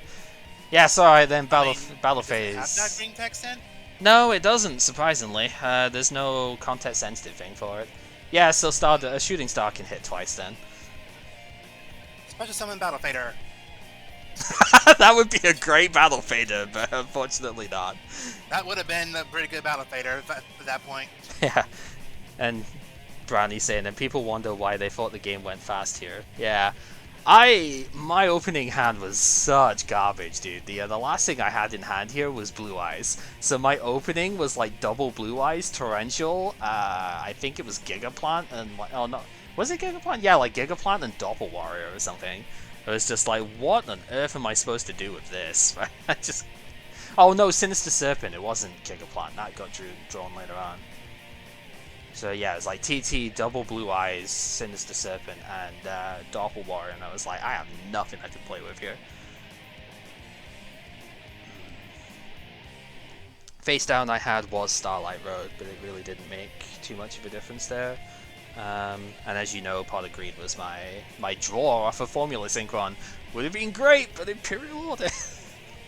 But then again, if I'd have done that, I probably wouldn't have had the tuners for it, so no.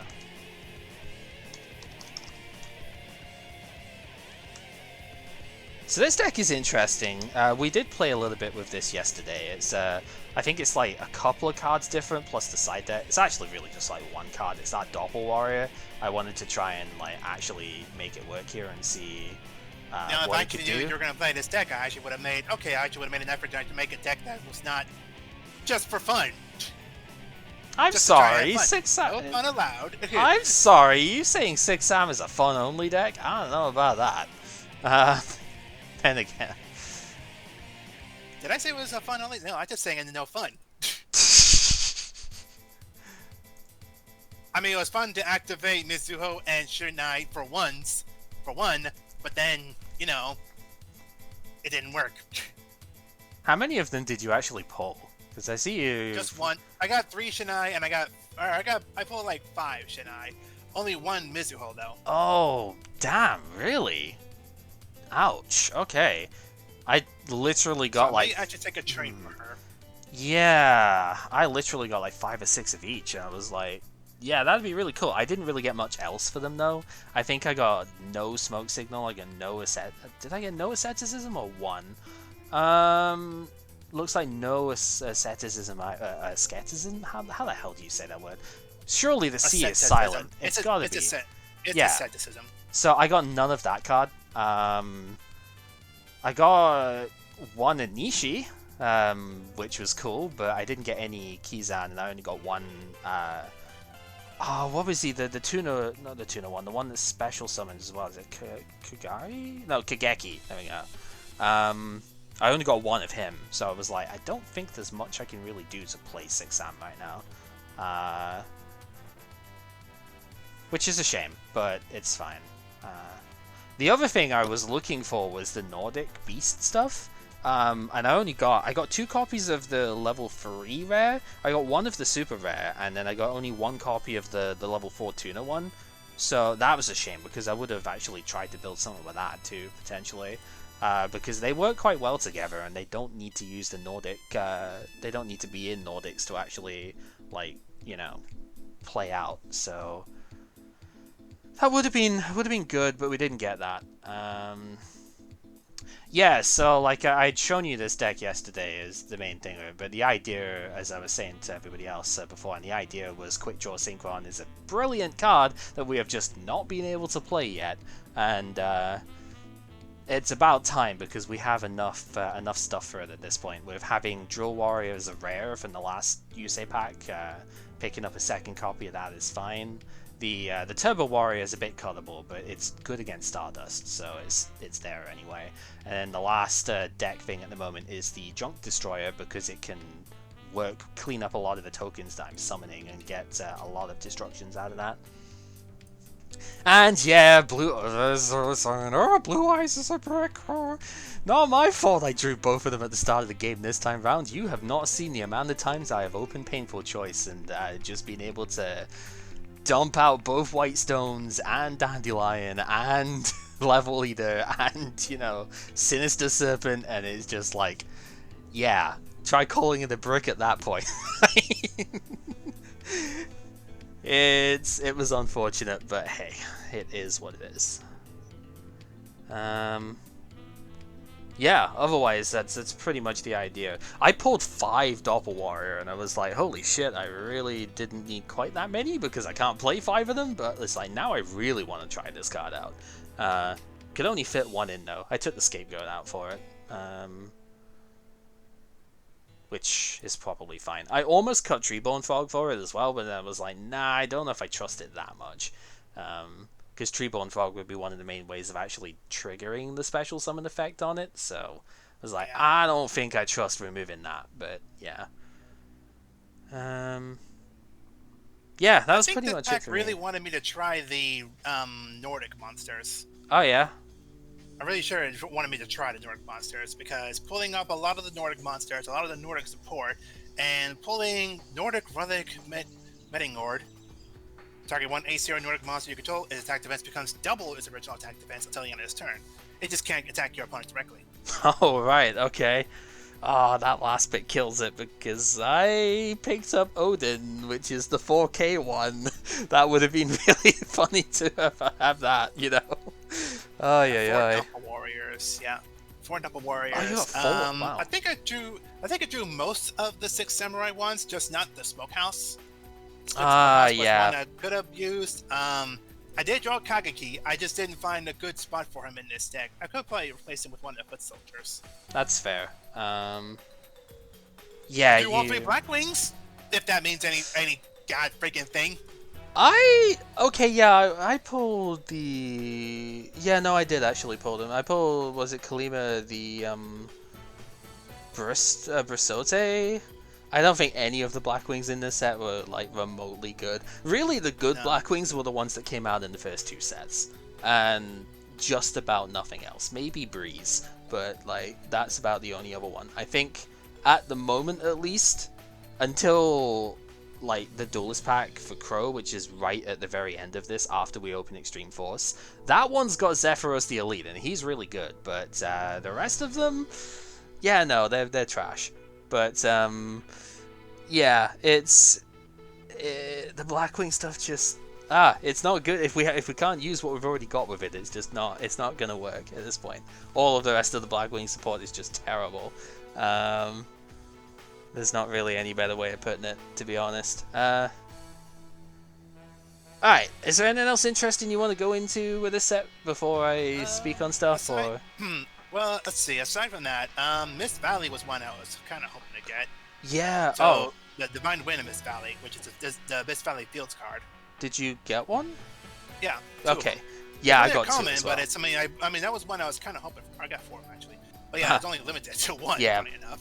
That's because that card has kind of got a bit of a busted effect to it, so it makes sense that it's a Just one. kinda. I mean, you just gotta get this effect going, which that's kind of hard to do if you don't get the effect going. Yeah, wind monsters are pretty good at bouncing effects though, so I can understand that one. The only other thing to make note of, Kaizen. I know you saw Kaizen in the deck here. Yeah. He was a super rare. Stardust Shimmer, which is start one Dragon type Synchro monster in the graveyard. Remove play other monsters in the graveyard whose total level equals the level of the selected monster, and special summon it from the graveyard. Oh, that's so it's cool. meant to special summon a Dragon Synchro monster. And that's a normal spell, you said, right? Yeah. Yeah, that's cool. Okay. Yeah, not a quick play, not a feel. It's just a normal spell. Two Synchros were both what Hydras. Oh no! What rarity was that? Super rare. Okay, so at least it wasn't like getting the same ultra or something, but yeah. oh no! I mean, there's two super rares of a monster that's level 7, only 1500 attack. I mean, they can attack your opponent directly, and choose a card in the deck and remove from play. Add that card to hand after 2 turns. But like, fuck. Yeah. That's not really all that grand. The only other thing, foolish return of the foolish samurai warrior. It would have been fitting if I was playing samurai. Hey! Foolish return, yeah. Did I even Select one card in your opponent's graveyard, return it to the deck. I don't think I even got that card. Yeah, no, I know it was a rare, but I got a lot of the same rares in here. I think I got 4 copies of a different rare and like 5 of the Doppel Warrior, so yeah, I was getting a lot of the same ones. Yeah, the only other monster worth mentioning actually is I'm not gonna pronounce his name. Tangurster, the Nordic beast. When the monster you control is destroyed by battle sent to your graveyard, special summon this card from your hand. Once per turn, when its defensive position on the field card is changed to face up, attack position. When this defense position monster is changed to attack, special summon one Nordic beast monster from your deck in defense position. Yep. So you have a pretty moderately powerful Nordic beast monster. And you know the one that you want to summon with that, oh, you probably don't, but maybe you do, is the other rare card there is Goldfax of the Nordic Beast. It's a level 4 tuner monster. Yep, level 4 tuner Synchro, yep.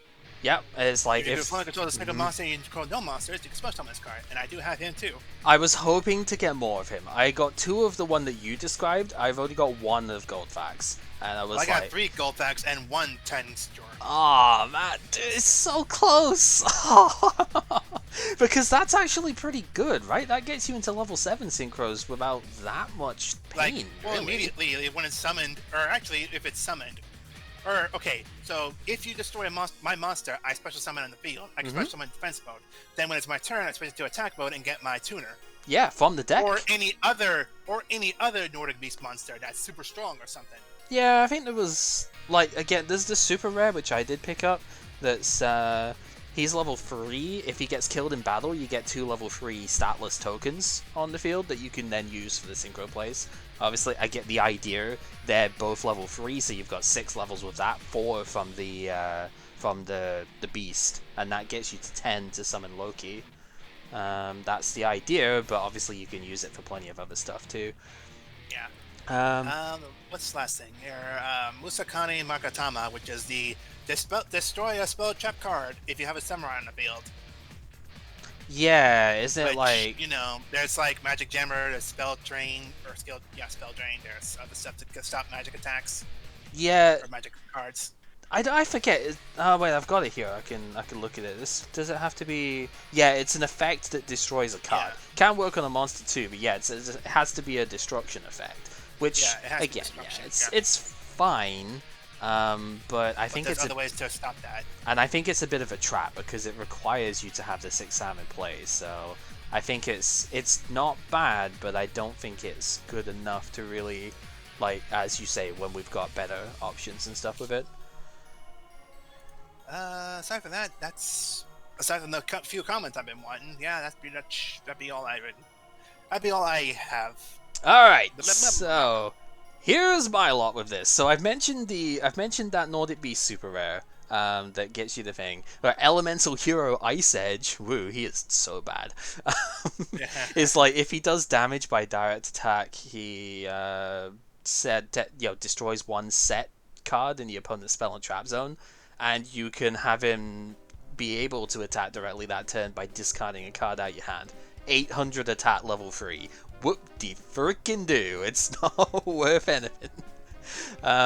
I did get the Valkyrie of the Nordic Ascendant, so that's the Ascendant tuner that is level 2, and you can banish 2 Nordic monsters in your hand to get 2 level 4 tokens out, which with it in play. So the idea is that actually works with Odin, which I also pulled, because he needs the Nordic Ascendant tuner that's level 10. It can get that done, but you have to play a full Nordic monster deck for that to actually do anything, you know? So good luck. My scrap reign continues because I got the freaking atomic scrap dragon, which is like I can't use it. Good. Like, god damn it, I have every single scrap synchro so far. We've got the Archfiend, I got the dragon, I got the twin dragon, and I have the atomic dragon at this point. Well, like, fuck's sake, come on. So then, I actually got 3 ultras in this one. The Nishi is the other one, the legendary 6 Sam. So, yeah. Kizan is better, I'll just say that now. But he's got a big old sword though, so he's kind of cool. It's like, banish 2 6 Sams in the graveyard, target 1 face-up monster on the field, return that target to the hand if you have another 6 Sam with a different name in play. But if you do have like 3 6 Sam total, because it's got to be 2 other ones, this guy gets to 2200 as a level 4, which is fun, but not as good as Kizan. Like, Kizan is better and a lower rarity, so it's kind of fun. As far as I know, it says 2 other 6 samurais, so it has to be like it and 2 others, right? Yes. Or does it include itself? Yep. No, because it specifically says except Inishi, so it can't count itself. It can't count other copies of itself either. So if you had 2 Inishis out, you would still have to have 2 different named 6 Sams to have the boost happen. So yeah, you know, 3 supers, 3 ultras, that was kind of fine. I didn't get to show you this because it was in the side and there's no way I was going to get it out in here. I got Max C. Oh. In like pack 7. I was like, holy shit, okay, I can't really complain at anything else that happens in this one at this point. I have no idea if I'm even going to be able to use this most of the time, because unlike me, you've not been playing decks that special summon like 100 times in a turn at the moment. But yeah, that is definitely a huge one to have for the side deck. At this point, I'm going to have to try. Yeah, oh yeah, definitely. But yeah, that is a hand trap and a half to have stuff there. So definitely, like, actually in shock at that. I think even with all of the like mock drafts and stuff I've done, just so I could like get an idea as what was even in this set, I've never pulled this card before. Like, I've pulled other secret rares, but not this one. I was like, oh, okay then. That just happened. Yeah. So that's my lot. I got 3 supers, 3 ultras somehow this time, and then that 1 secret rare. So can't really complain this time around in terms of my rarity stuff. It's much better than most of them. Unfortunately, whiffed on Forbidden Lance though. That would have been a really nice one to get. And then probably... Oh, that's that quick play card, yeah? Yeah, the one that makes you immune to Spell Trap but cuts your attack down by 800. Yeah, Versatility in a nutshell, yep. Because you can use that on the opponent's card in damage step too, so there's a lot of different ways you can use that, so I might end up trading for that, if I'm honest, because I mean, I don't know, I'll see what else is in the set, but I might just trade for it, because I think I should really just not bother with the 6 Sam stuff, because I don't have nearly enough of it as a base. It'd be great, but I think I would need to do like 2 full trades for it to actually happen. So I don't think it's gonna happen personally, but you know, I do love the idea of the deck though, and I think it is a really, really good one. I just got none of the cards to do it, so I'm not in a position to play that deck, unfortunately. I might end up I don't know trading if you either a of us couple of the are. Mizuho though. If you only got one of those, I actually did get like 6 of them. I should probably just trade or even slash give. Yeah, because I got 6 of her and then 7 of Shinai, so I wouldn't even miss it if I traded you. If I even trade or even just give like 2 of those, to be You wouldn't honest. miss it. You wouldn't need to worry about me using it, sadly. Hmm.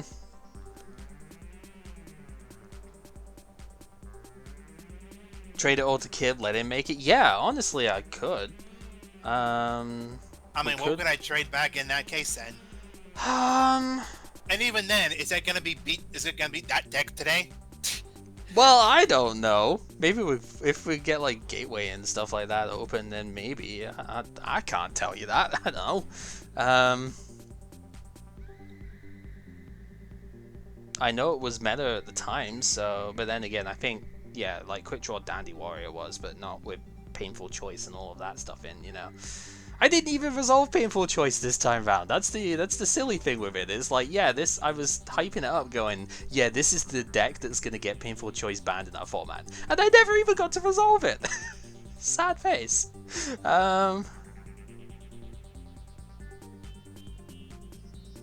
Quick Draw was before Sam's, yeah. Still playing it now anyway, though.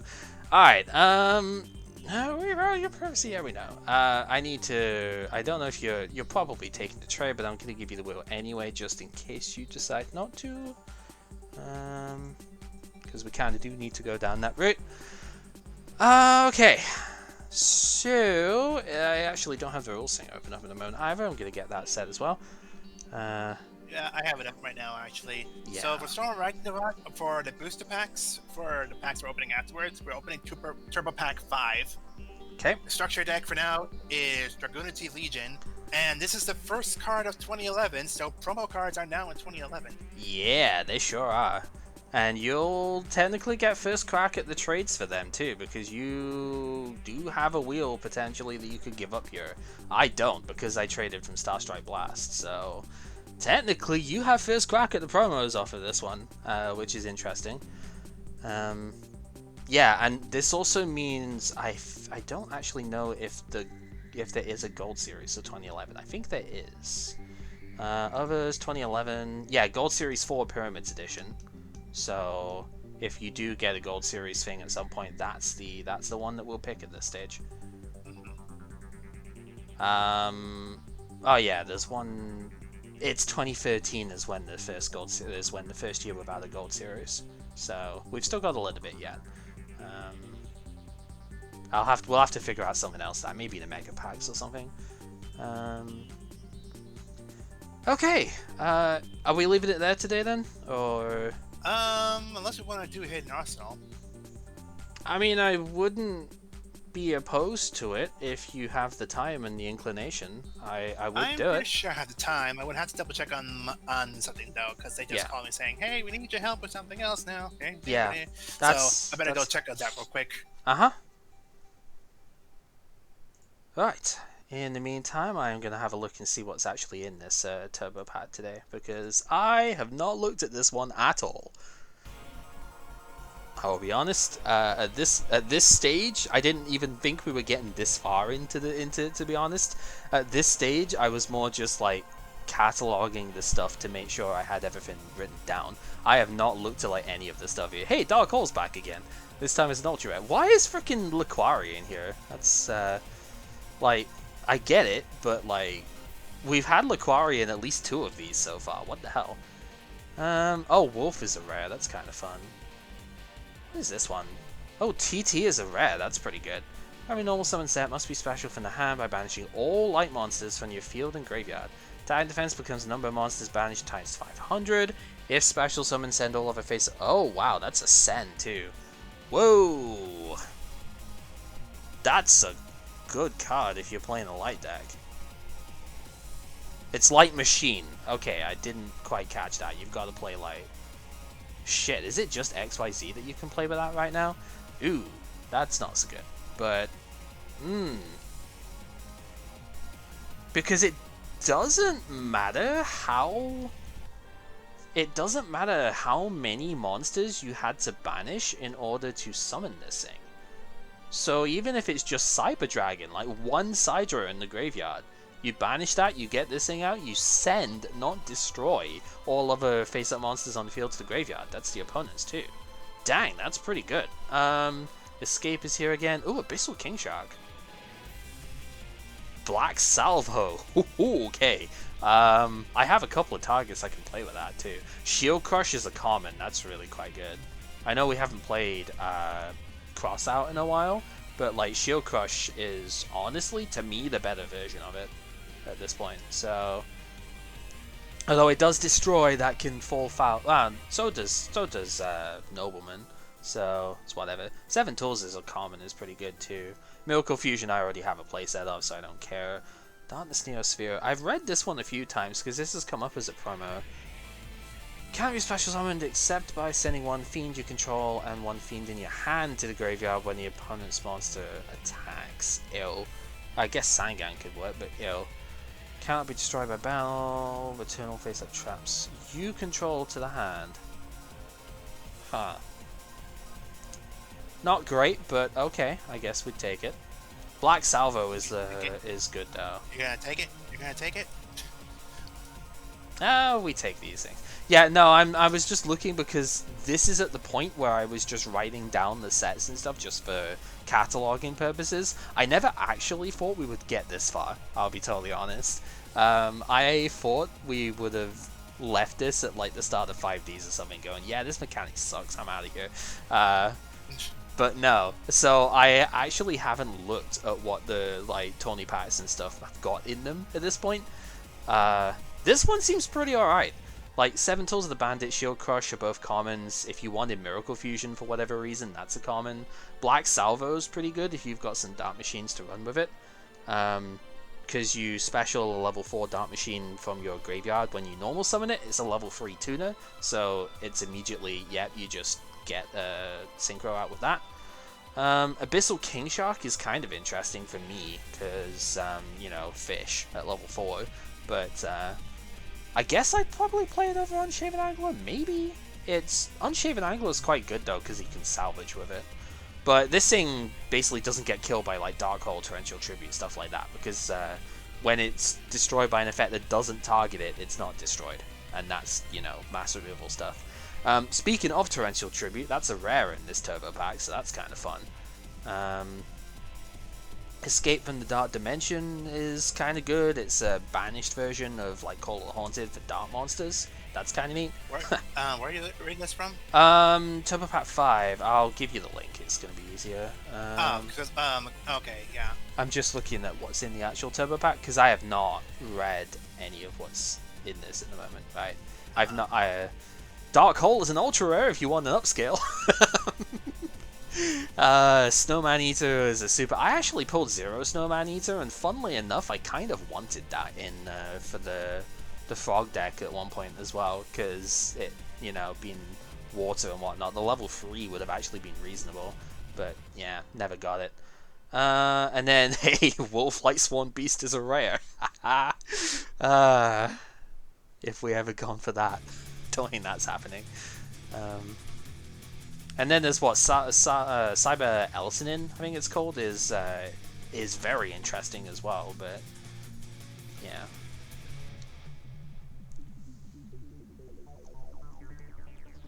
So yeah, this one actually looks kind of good. Zoma the Spirit. Did you pull that thing? I don't remember. Did we what? The Zoma the Spirit. It was like a trap monster in probably Phantom Darkness or Light of Destruction. One of those. I don't remember if you actually pulled it, but which one was it again? What time? Zoma the Spirit. Zoma. Yeah. I don't think I did. No. Zoma. Yeah. Ah, well. No. Okay. No, I thought we had a chat about it for some reason, but I don't remember clearly. Because no, it's Metal Reflex Slime is the one that I have, so I don't have that one. But it's kind of interesting anyway. I don't know if it's actually that like great, but you know, it's not the worst card I've seen. No, there seems to be some pretty cool ones in here though. So watch, I'm gonna pull the Dark Hole because I can't play it since it's limited in our format right now. That's gonna be really stupid. Okay,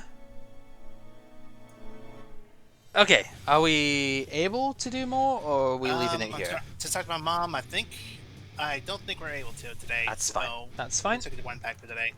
Yep. That is totally fine. Right, so I'm gonna take the wheel spin because I need to. I guess I could have a look and see what 6am stuff I've got if you were to want to try and trade for stuff that way. We'll have a chat on it.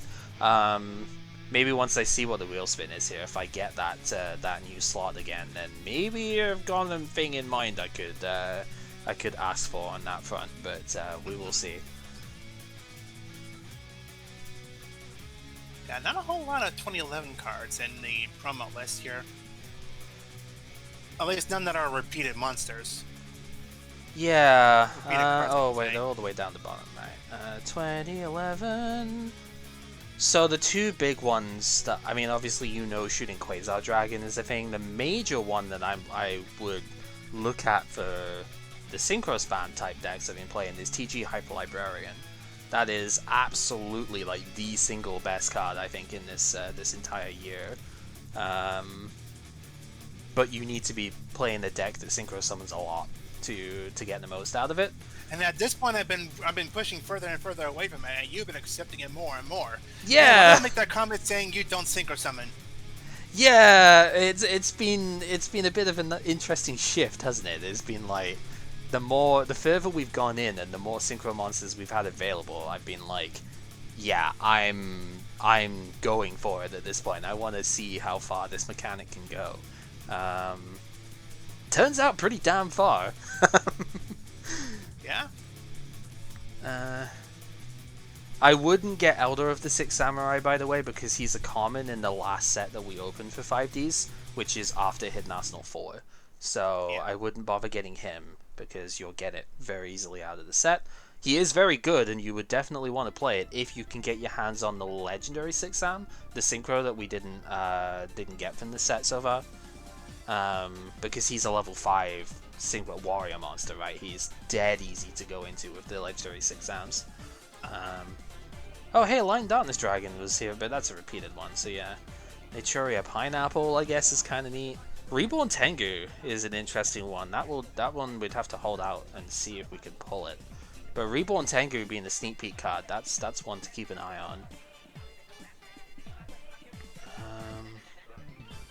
Otherwise, yeah, you're right. There's not really a lot of like brand new stuff here, but there's a couple of really good ones. So, what does the Time Lord guy do again? Let me have a look. This isn't the good one, I don't think, but must be special summoned by having 10 or more monsters in your graveyard. Once per turn, special a level 8 or higher fairy from your hand or graveyard, but its effects are negated. Also, its attack becomes 4,000. Eesh. Okay. Huh. Okay, so it's not quite as bad as I thought it was, but we would need a lot of like we don't even have super high level fairies, to be honest. So no. I don't think we can even play it. No, not at the moment. I think Dark Lords are what you play with that. Which there are a couple of Dark Lords that we've had around, I think, but they're previous years. Just looking, seeing. I know there's not a lot of like new cards. I'm looking, seeing if there's any interesting like regular cards in here that could be cool. Yeah, maybe different rarities and stuff here. What have we got from the tins? I mean, you've already got Darts and Morgs, so you wouldn't want that. Oh, there's a couple of the Exceed monsters in here as well, right? Because we are getting into that era this year. Wind Up Zenmeister. Oh, Zenmeister. He's a Exceed monster actually, so that's kind of fun. Guardian Yatos is there. That's neat. Archlord Christier is much better, mind you, but. Oh wait, was there Solemn Warning in here? Ooh boy, I missed that. I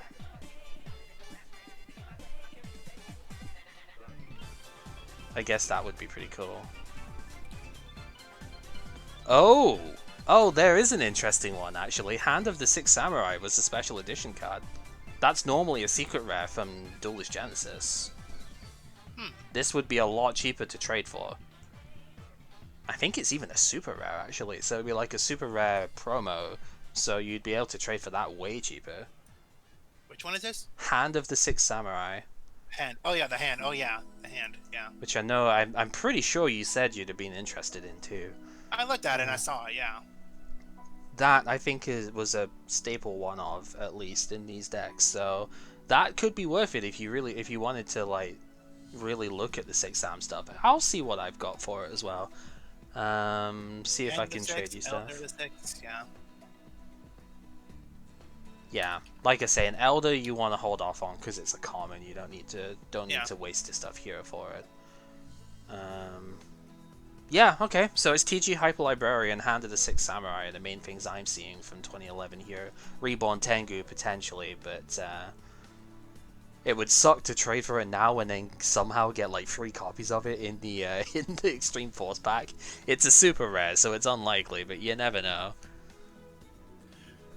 Well, before we end things off here, then, what was the plan on the starter structure thing? I'm up for doing it, but it's up to you. And I don't know if you would want to include the one from this set too. Since we have kind of gone further on, we don't have to obviously, but I'm up for trying stuff with it that way. I did not actually build a. I did not end up building the zombie one yet. I was thinking about it because there's some really nasty looking cards in there. I would probably then swap back out the Junk Destroyer that I got today for something else because that was my last thingy, and that's from the deck that I would almost definitely be taking. Because the toolkit one has got. But it's Junk Destroyer, but it's also got the Synchron Explorer is the big one that I wanted to try. Because that would be a way of getting Quick Draw Synchron back out of the graveyard. I know we were going to try him at one point, but I was wondering like if we're going to implement that rule, or are we actually going to try it out first, and then see if we're talking about, adding that in. Yeah, might be better to do a trial run of it first, mightn't it? Fair enough. All right. I don't know. I mean, if you wanted just to like say, hey, get a structured deck basically, or a starter deck basically, just get like 3 copies of one deck or something. I don't know, but we'll just try it out. We'll just try it out next time and see. Yeah. We'll probably try it out tomorrow morning, maybe tomorrow. Yeah. Okay. Afternoon. Sounds good to me. As a heads up for the rest of the people, though, what we're talking about here. So somebody mentioned to us about an idea that, again, somebody mentioned an idea that we can't think of before. But this idea was like, so we implemented a trade-in for the 6 promo structure starter cards, whatever. But I mean, there's still a bunch of cards in the starter structure decks that are specifically tailored to those decks. And, we just haven't had a chance to see them or use them or actually see what kind of power they would have if they were used in that sense. So the question then is, why not just see if y'all could just go ahead and pick one deck, one starter deck or one structure deck, just take the cards from that, and then just, have yourselves catch up in that sense. But, there's a lot of cards in there that are pretty damn good, and there's a lot of cards that we already have. Yep. So, until we test out some of these decks, we are not saying we're going to do that yet. We're just saying it's an idea for the future.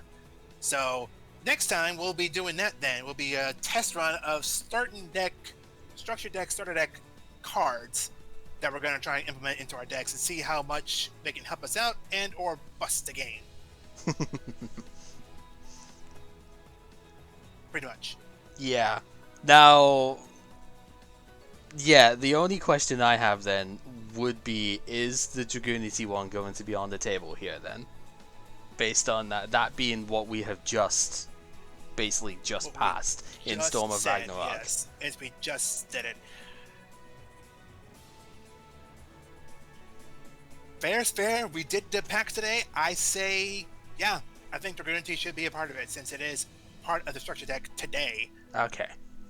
And you know the fun thing with that is if we're getting multiple copies of the cards off them for the one deck that we do pick, you would actually be able to do it yourself too and get the cards from, like, you didn't get a lot of Dragonities in Hidden Arsenal 3, right? But Synchro monsters aside, because there's no Synchros in these decks for some reason, you would actually be able to get like playsets of the regular monsters that you didn't pick up. As well as, I think there are Hidden Arsenal 4 ones in there as well, actually, which would be quite fun. So that would be a question of maybe we want to open Hidden Arsenal 4 before that one then? yeah, it could be. Monsters. It could be because, yeah, because there are Dragonities in Hidden Arsenal 4. Let me just double check and yeah, because there are, because there's 2 new Synchros and stuff in there as well. So yeah, we could do Hidden Arsenal 4 first and then go for it. Yeah, because this is the Fabled. Yeah, Dragonity, like quite a few of them actually. I showed you, like Militum that I played. I didn't play Brandistock on you. I don't think I did have it in the deck, but I don't think I got to summon it. But like that's in there. There was 2 Dragonity Synchros that I didn't actually summon in the end because I didn't have the means to. Corsica, I'm pretty sure I did put down at one point. And then the other ones, I actually don't have the other ones in play here, but... Oh yeah, no, Trish is not an important card, absolutely not. No, but, yeah, there are a few Dragonities in here. I didn't end up actually playing most of them, but there are the level 1 tuners in here, and the level 4 is the level 4 Wing Beast is kind of very important as well. Because that's the one that lets you get your equipped Dragonities back onto the field to use them for Synchro plays. Uh-huh. Because unfortunately only one of them, the Phanlax, can special summon itself as an equipped thing. The other ones, which you still need to play, because you can't just coast on one, yeah, the other ones can't do that, so like Militum's another way of doing that. So yeah, maybe we could do Hidden Arsenal 4 first, but I also wouldn't necessarily mind just like doing the deck stuff to begin with, because the ones that we need out of here are only like super rares anyway, really. So we should get a reasonable number of most of the Dragonities we'd want, I think. So I don't mind. I'd leave it up to you that way. But yeah, I think we can just go ahead and do Hidden Arsenal 4 at one point, and then okay, and then transition into the structure deck stuff. Cool. Okay. Because I think we want to implement structure deck stuff before we get to the end of 5Bs. Yes. Oh, definitely. Because the sort of side effect of this, I would like to begin next era with the starter deck Exceed one as a baseline before we open Generation Force, so that we actually the Dragonity structure deck one-on-one with each other. I mean, yeah, we can, but that's what we're talking about. We're trying to discuss how we want to, do it. Yeah. See if it's an archetype you like. I mean, we do like the archetypes. Archetypes are definitely pretty cool. Just, that's why we're talking about trying to test run it, before we do anything with it, and that's what we're gonna do. Yeah. Yeah. So that's pretty much that. And like I was saying, I would like to start with the Exceed starter deck before we do Generation Force, like have that in our card pool, because then we definitely have Exceed monsters this time, unlike freaking not opening a single Synchro monster in Duelist Genesis. I'm still mad about that. Because it's like, Jesus, hell, I just could not play the new mechanic in the first thing. I'm like, if I'd have thought about this beforehand, we would have also started 5Ds with the starter deck that was associated with it, because then we would have guaranteed having a couple of Synchro monsters to begin with, so we could at least play the mechanic from the very start. Not making the same mistake twice. I think we should have the Exceed starter deck when we get to Generation Force, and that's kind of a side effect of what we're doing here. Is this got me thinking about it. It's like, oh yeah, we should start with the starter deck of the era. So that's what we'll do. Anyway, I've been keeping you here long enough. I've given you the wheel in case you want it. You've got your 1 pack of Turbo Pack 5 to get. And then I have to take the wheel spin this time around because I traded in last time. So one day we might end up ditching that, but at the same time, then I would like never spin the wheel again, right? So, Probably not a good idea. So. I mean, at this point. Alright, I will talk to you Alright. tomorrow then, dude. Alright, talk to you tomorrow then. Man, in a way I feel bad with this now.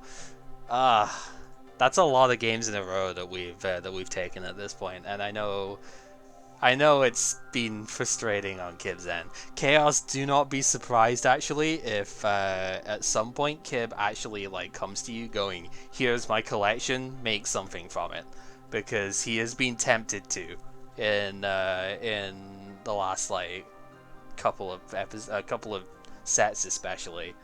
Do not be surprised if that ends up happening at some stage. Which I totally understand too, because it's like he has tried a lot of stuff, and yeah, I've been trying a different deck every time as well, but he's tried a lot of stuff and has not really managed to connect in the same way with most of the things he's been going after. So yeah, I totally understand that. It's hard to help when you don't know what's available. So yeah, maybe I'll shoot him a message later on, I guess, saying yeah, if you want to speak to Chaos on stuff, he's you're available for it. Because yeah, it's rough because I know I don't want it to sound like I've been relying on you for stuff here, because clearly I've been able to do quite a bit on my own as well.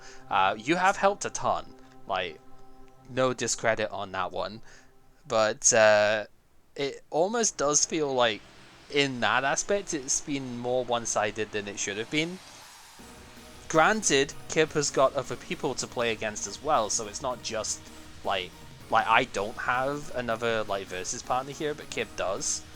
But at the same time, not to be too rude or anything, I'm pretty sure you are more knowledgeable than they are on the stuff with it, and I think that has shown.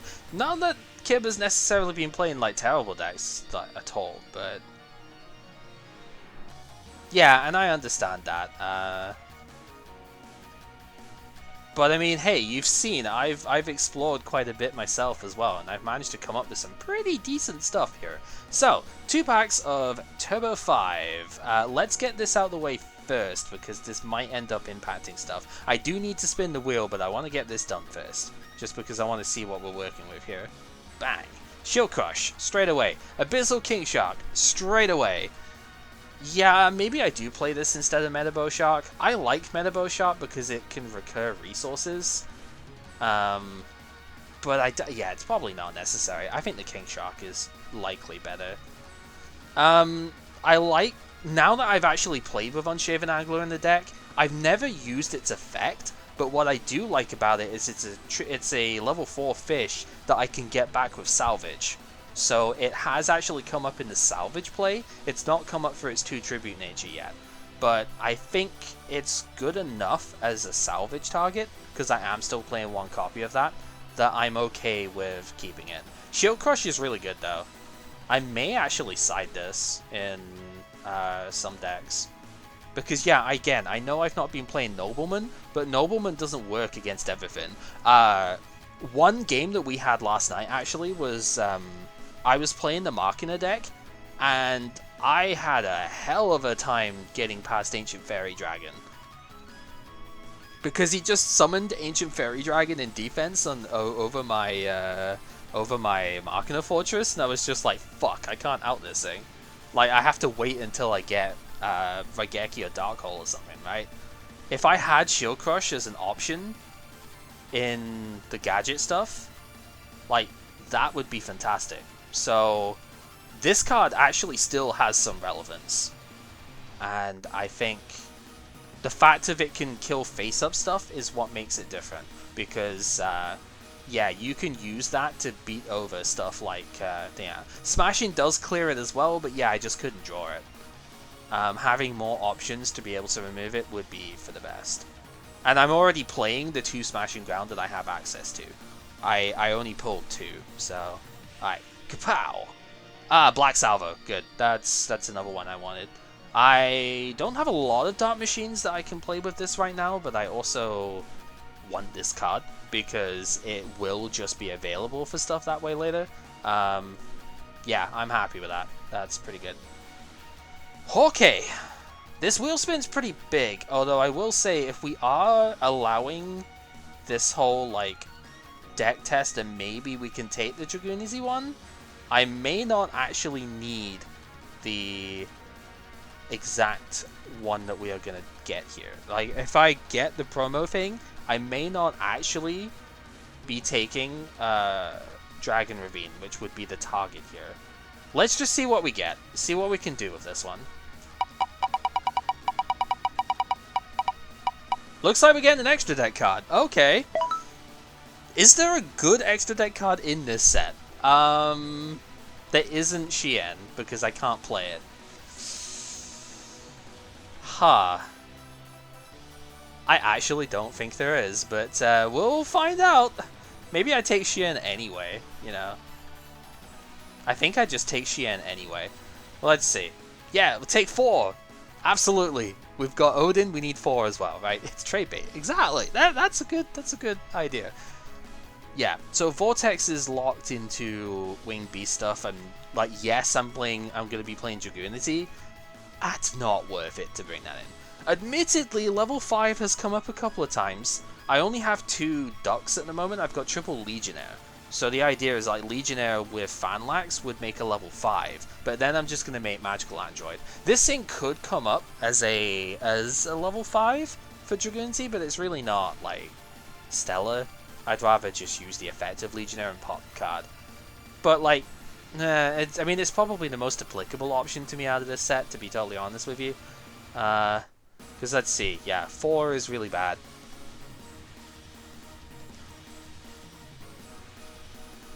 I mean, it'd be probably playable if I got more of the beast for it. Yeah, Duck's not triggering on special is real sad. Obviously, Loki is terrible. I don't think I even got a Nordic Alpha Tuna monster, so whatever. Odin we already have, and it's terrible. I did get the Atomic Scrap Dragon as well, so even if I wanted it, we don't need it. Watt Hydra is terrible, we don't really need that. It's unfortunate Kid pulled 2 of that. The Karakuri one would have been really good if we got the other Karakuri Synchro monster. So this would work for the machine stuff. If I was to play Top Runner in Gadgets, then I could sync it there. When it's Synchro Summon, Special Summon the Karakuri monster on your deck. Yeah, that's kind of neat, I suppose. Once per turn, when the battle position of a Karakuri changes, draw a card. It's decent, but we didn't get any Karakuri monsters in the previous set. So, funnily enough, I think Shien is actually the pick. Because I think that's all the Synchros in this set. No, Vylon. There's a Vylon one as well. Which isn't a super great one, but... Vylon Delta. Yeah, because it's during the end phase, which is why it's not super great. But it's got a big butt, and it can search out... not even search... Yeah, it searches out equip spells, which would be premature. If I had Snatch Steal, I would take this.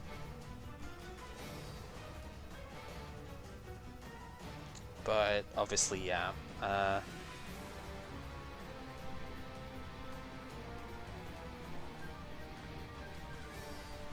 So yeah, it's basically between these two. I think I might have to ask him on that one. My gut says I should take Shien, even though I have like not enough 6-am stuff for it. But at the same time, the problem is I just don't have the what did the Karakuris I got in this set actually do? Because I did pull these. So this one's level 4 Tuno, which is what you could go into it with, right? Take battle damage from a battle involving this one, or face a Karakuri, blah blah blah. If it's in attack, it can't be destroyed, okay. When this card destroys an opponent's monster by battle, sends it to grave, select a level 4 lower Karakuri from the graveyard, special it in defense. Which actually would let you get the Watchdog to make the Synchro monster. So just those two by themselves would actually be a little bit of an engine. But they're the only Karakuris I have, right? So... Ooh, that's dicey.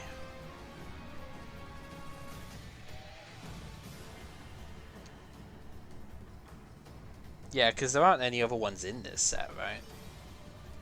I think there's Karakuri in the next set, right?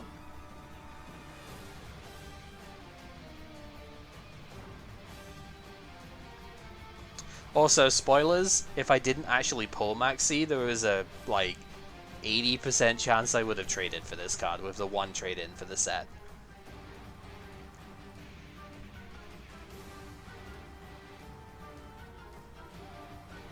Isamu is a common.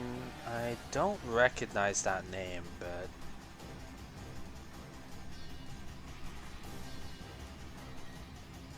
I wonder if that's in the next set then.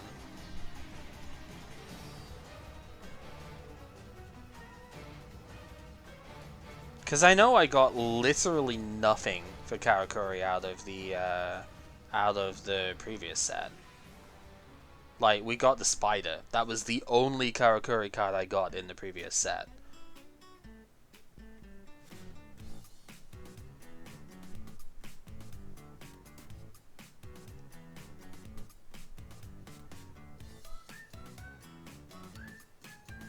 No, it's not in this one.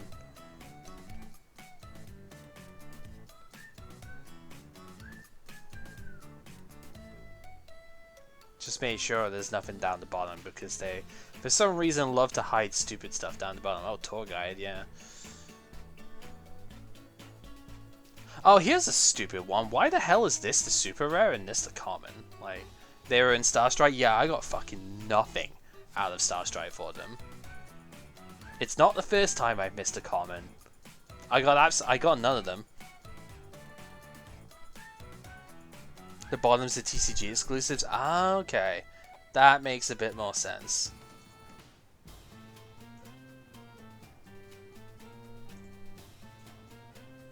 Yeah, I haven't actually sorted Star Strike Blast yet, I don't think. So, have I? No, because Duelist Revolution is still in here too. So what is it Karakuri? That is literally all the Karakuri stuff I got. Also the Sword of Mirror Forcing. That is literally all of the Karakuri stuff that I got. I am not even shitting you here. This is all the Karakuri that we picked up.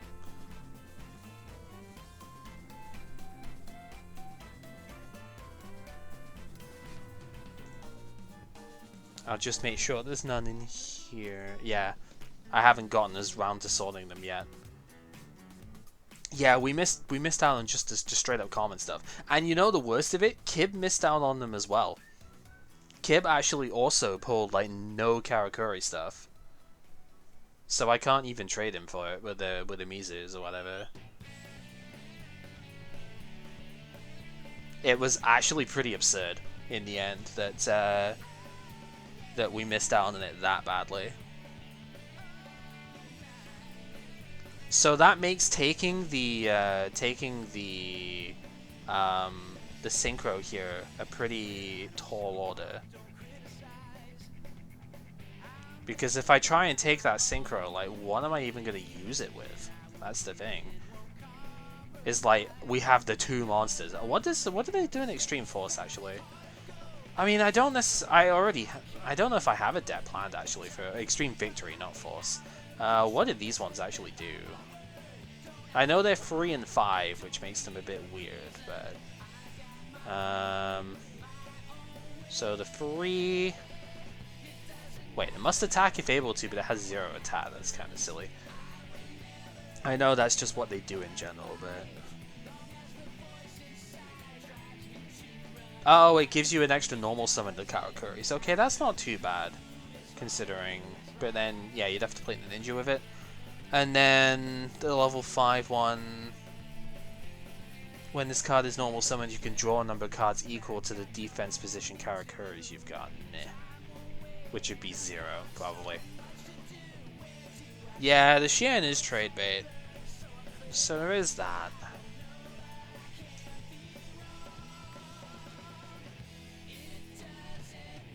Yeah, I think it's probably gonna have to be the Shien, but I'm not happy about it. I mean, it's obviously it's a lot to ask to get that slot again, but hey, if we are going to be practicing with the or not even practicing, if we're going to be experimenting with these decks, including the Dragoonity one here, I don't necessarily need to actually get that slot, because I'll be able to get Dragon Ravine anyway if I go down that route. So it's funny, these two actually do kind of make a decent enough little engine here, but it's just, it's not enough. It is nowhere near enough.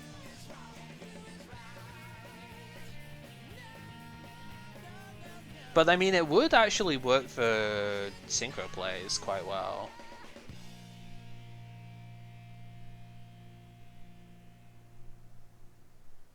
Wait, so hang on. The Synchro monster lets you special one from the deck, right? Yeah. So the potential would be to try to basically play like 3 and 3 if I have them. Let me double check.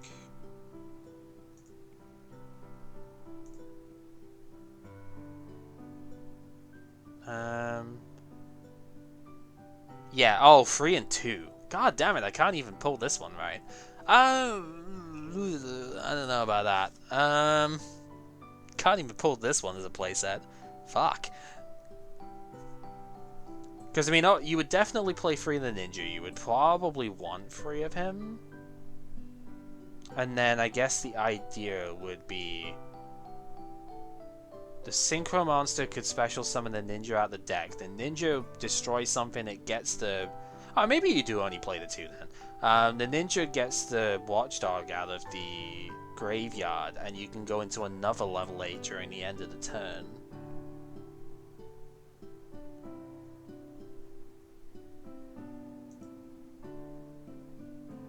So then you would have the Shogun and Stardust in play. That's pretty good. It would add a Synchro line into the Marketer deck, which is something I don't have right now.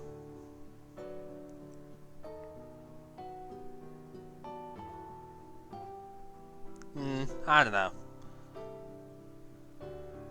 I think it's plausible, but I don't think it's the way around that would go. Because let's take a look in at the Marketer deck again right now. I'm not convinced I'm going to play this one again like anytime soon here, but in theory we could cut the Rat. Definitely the Rat and the Scarecrows. Possibly the Gateway.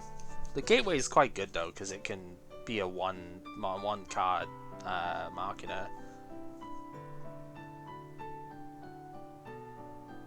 You'd maybe even cut a Sidra at that point.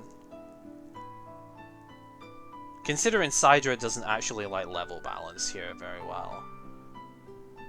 There's a shot for it. Alright, see you later, dude. Thank you for stopping by. Yeah. That's a tough call. I think if I was to take the Karakuri thing, I think I would have to really try and like change this, pare this deck down a little bit. I'm not sure it would actually end up going well, but it's possibly worth a shot.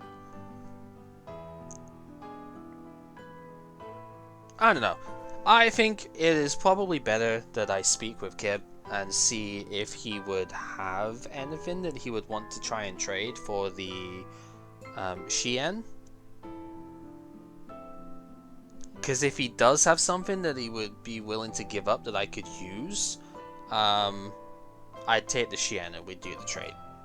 But otherwise, the Karakuri is the better play for us here. Whoomie. Hey, Sinsmage. Sorry we're like right at the end of the stuff here, but we did the duels, we got the win, we played quick draw over here, and dude, this deck was... I bricked a fair bit in game 2, like I drew both blue eyes in my opening hand, I just couldn't get anything going for a while, but luckily I had like the TTs to stop him from doing stuff, and Sinister Serpent kind of kept coming back. So I had enough outs to survive for a bit. But this deck was really good. I was definitely very impressed with the way that the quick draw stuff have worked out here. And dude, we got the boy. I actually pulled this in the set opening. It was ridiculous. You know, I just realized you can actually get Maxi back out of the graveyard with Debris Dragon. Busted. You can actually just get this back with Debris Dragon so you can make an Iron Chain. That's actually really funny.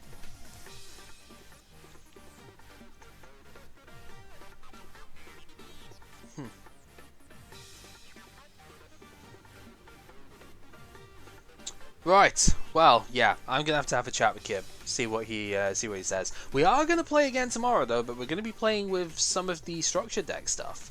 So, the idea that we've kind of had is that we're gonna take a couple of structure decks and we're gonna build with our collection as is as well. We're gonna add our own stuff into it, and we're gonna build decks that include structure deck specific cards, like from one structure deck. It's going to be one at a time. It's not going to be like Dragoonity plus Harpy or whatever, you know. It's going to be just one at a time, and I think the idea is that we would end up choosing one that we would actually just like take the cards from and run from there. I think that's the idea. So that means that tomorrow I have to tune up this deck, because we've just played the set that has the Dragoonity monsters in it, and this was my attempt at using that deck a little bit. Not all of it, just a ravine in the cards I've already pulled and expect to pull from Hidden Arsenal 4, that being this one. Oh shit, you can't even see the cards. I'm a stoop. I'm sorry. Alright, yeah, let's go back over the stuff here, because I'm dumb. Right, first off, this was the deck that we played today, and it was great. Oh, I'm sorry. I forgot that I had the thing still on there. Yeah, no, we played quick draw stuff, and it worked out mostly well. I did brick a little bit in game 2 with Blue Eyes, but we managed to pull out of it. Sinister Serpent's a good card, who would have guessed? And then, yeah, we're on tomorrow. We're going to be playing structure deck stuff, adding to what we already have in our decks, which means we have access to play this deck. But there are actually more cards in the Dragoonity structure deck, way more cards actually, than that were played that I have not got in here.